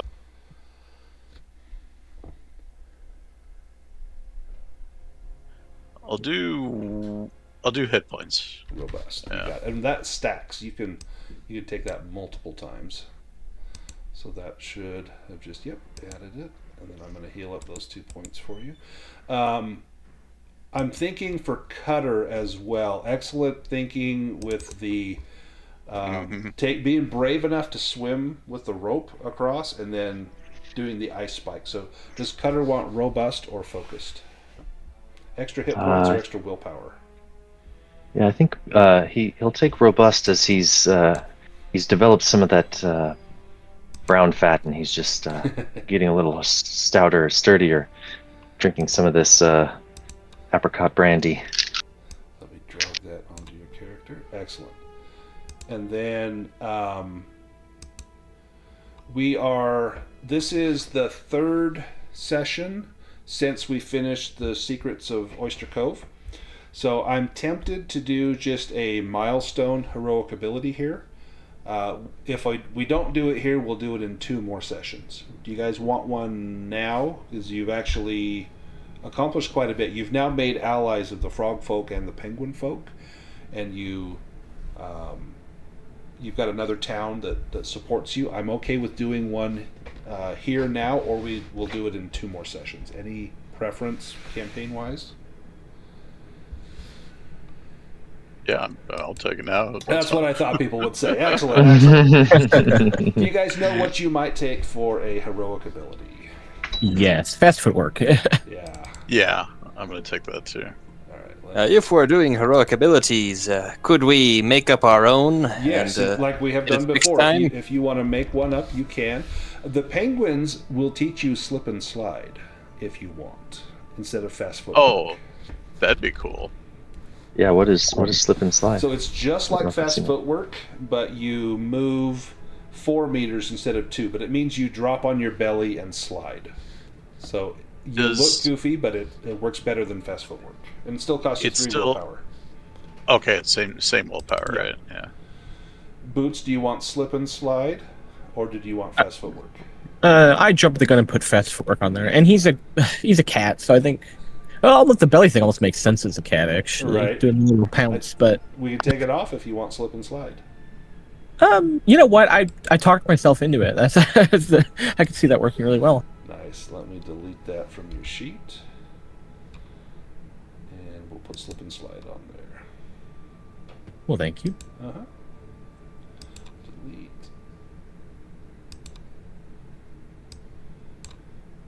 Perfect. Anybody else want slip and slide? Yeah. Cutter already has fast footwork, so he'll just he'll look for something else maybe. Okay. Perfect. William will take slip and slide. That will come most in most handy when next a beast tries to swallow me whole. I can Yeah. get out of the way, hopefully. What about for Wolfhund? Do you know what you might want? I can't even look at the list, so If you just want to wouldn't be able to tell you. yeah, just let me know in between what do you sessions. What do you recommend that would be good defensively? So either slip and 'Cause slide I'm- or fast footwork would be really good. It lets you, and you have a high evade. So fast footwork or slip and slide would let you avoid damage and not use up your action. You could also take Master Spellcaster and be able to cast 2 spells in 1 round. It is 3 willpower each time, though, fair warning. Right. You use it like once or twice, and you have no more willpower, typically. Because you also have to spend Yeah. willpower on the spells. Right.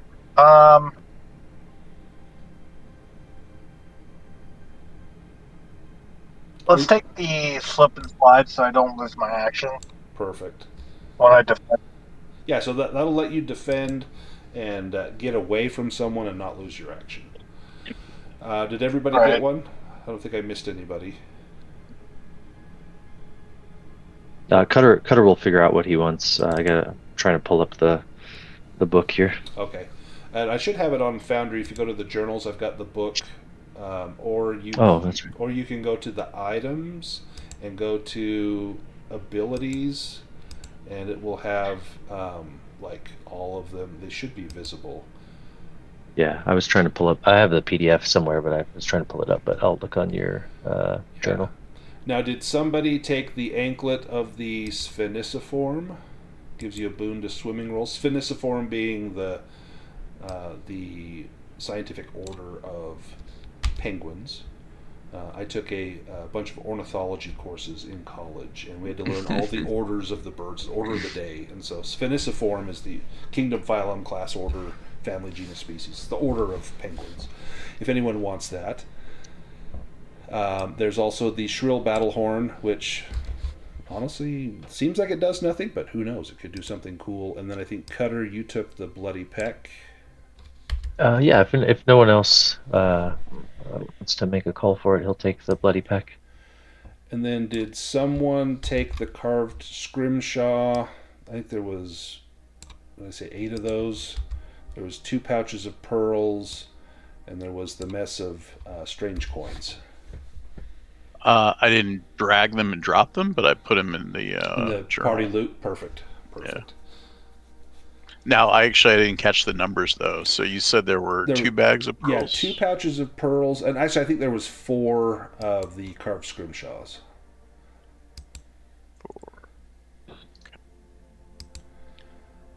4 carved scrimshaw, 2 bags of pearls. And then those strange coins, they bear writing of an unknown origin. The obverse, or the face, shows a merfolk wearing a crown and holding a trident. The reverse shows a strange reef with towers and crenellations. I'll take Mermaid them with to a try crown. to identify them, I guess. Yeah.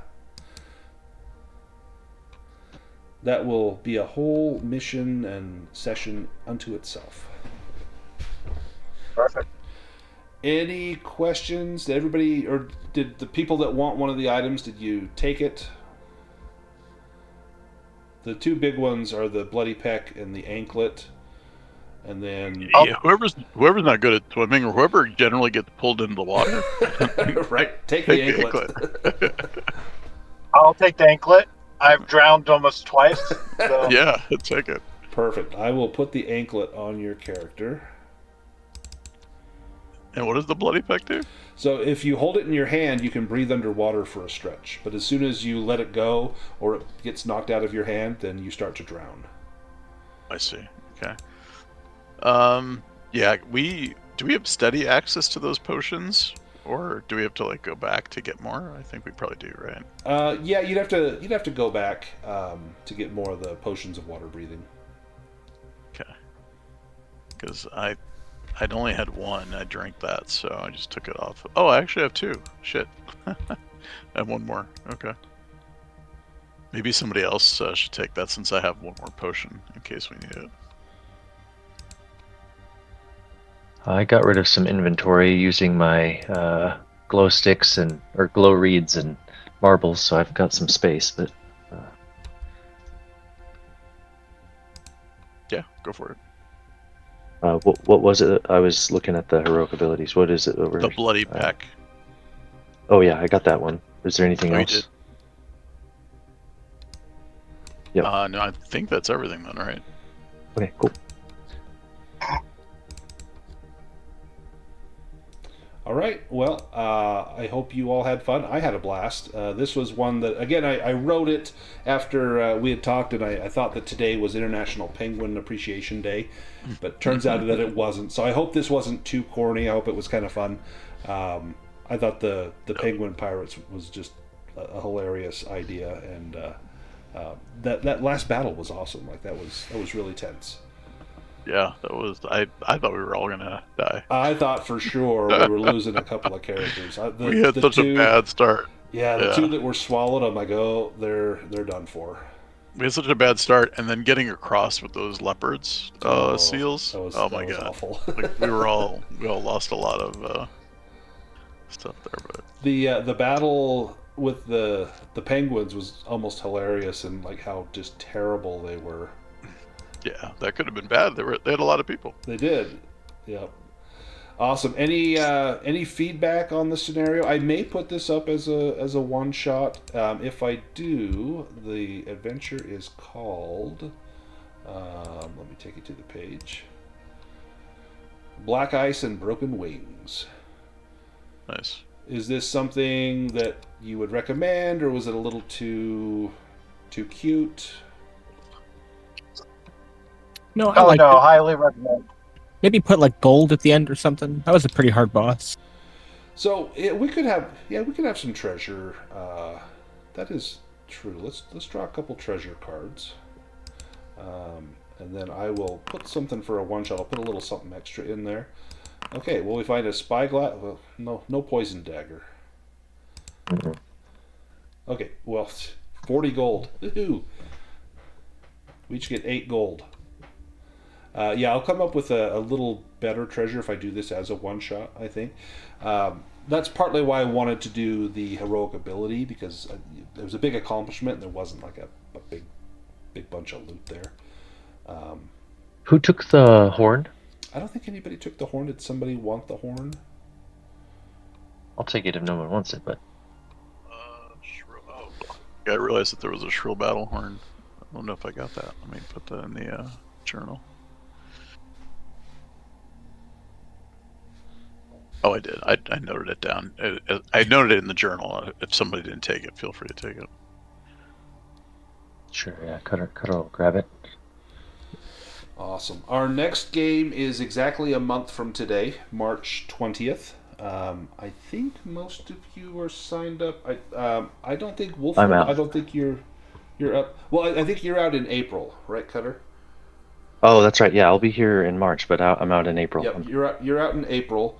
There's another guy, Ubik, that some of you probably played with. He wants to get in on some of this action, so he may join some of the sessions. In fact, I think he signed up for next time and the time after.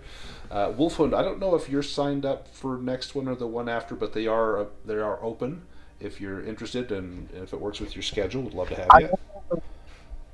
Yeah, I'm April able 11th? to sign up again. I'm able to sign up again. It's just that I can't schedule like 2-3 months out in advance. Right. So at most I can try to get 1 month out in advance. Okay. So I had to wait until the session before making a decision whether I could Oh, got it. sign up for the next. Yeah, so the next one is March 20th, so exactly a month, and then the one after that is like April 11th or something. So like mid-April. Right. So I have so much fun with this campaign. I think it's just such a great time. I love the episodic nature, but it all kind of builds on itself. So this will be fun. Thanks a lot, everybody. I appreciate everybody participating and the fun that we had, and I will get the video posted here in just a few minutes.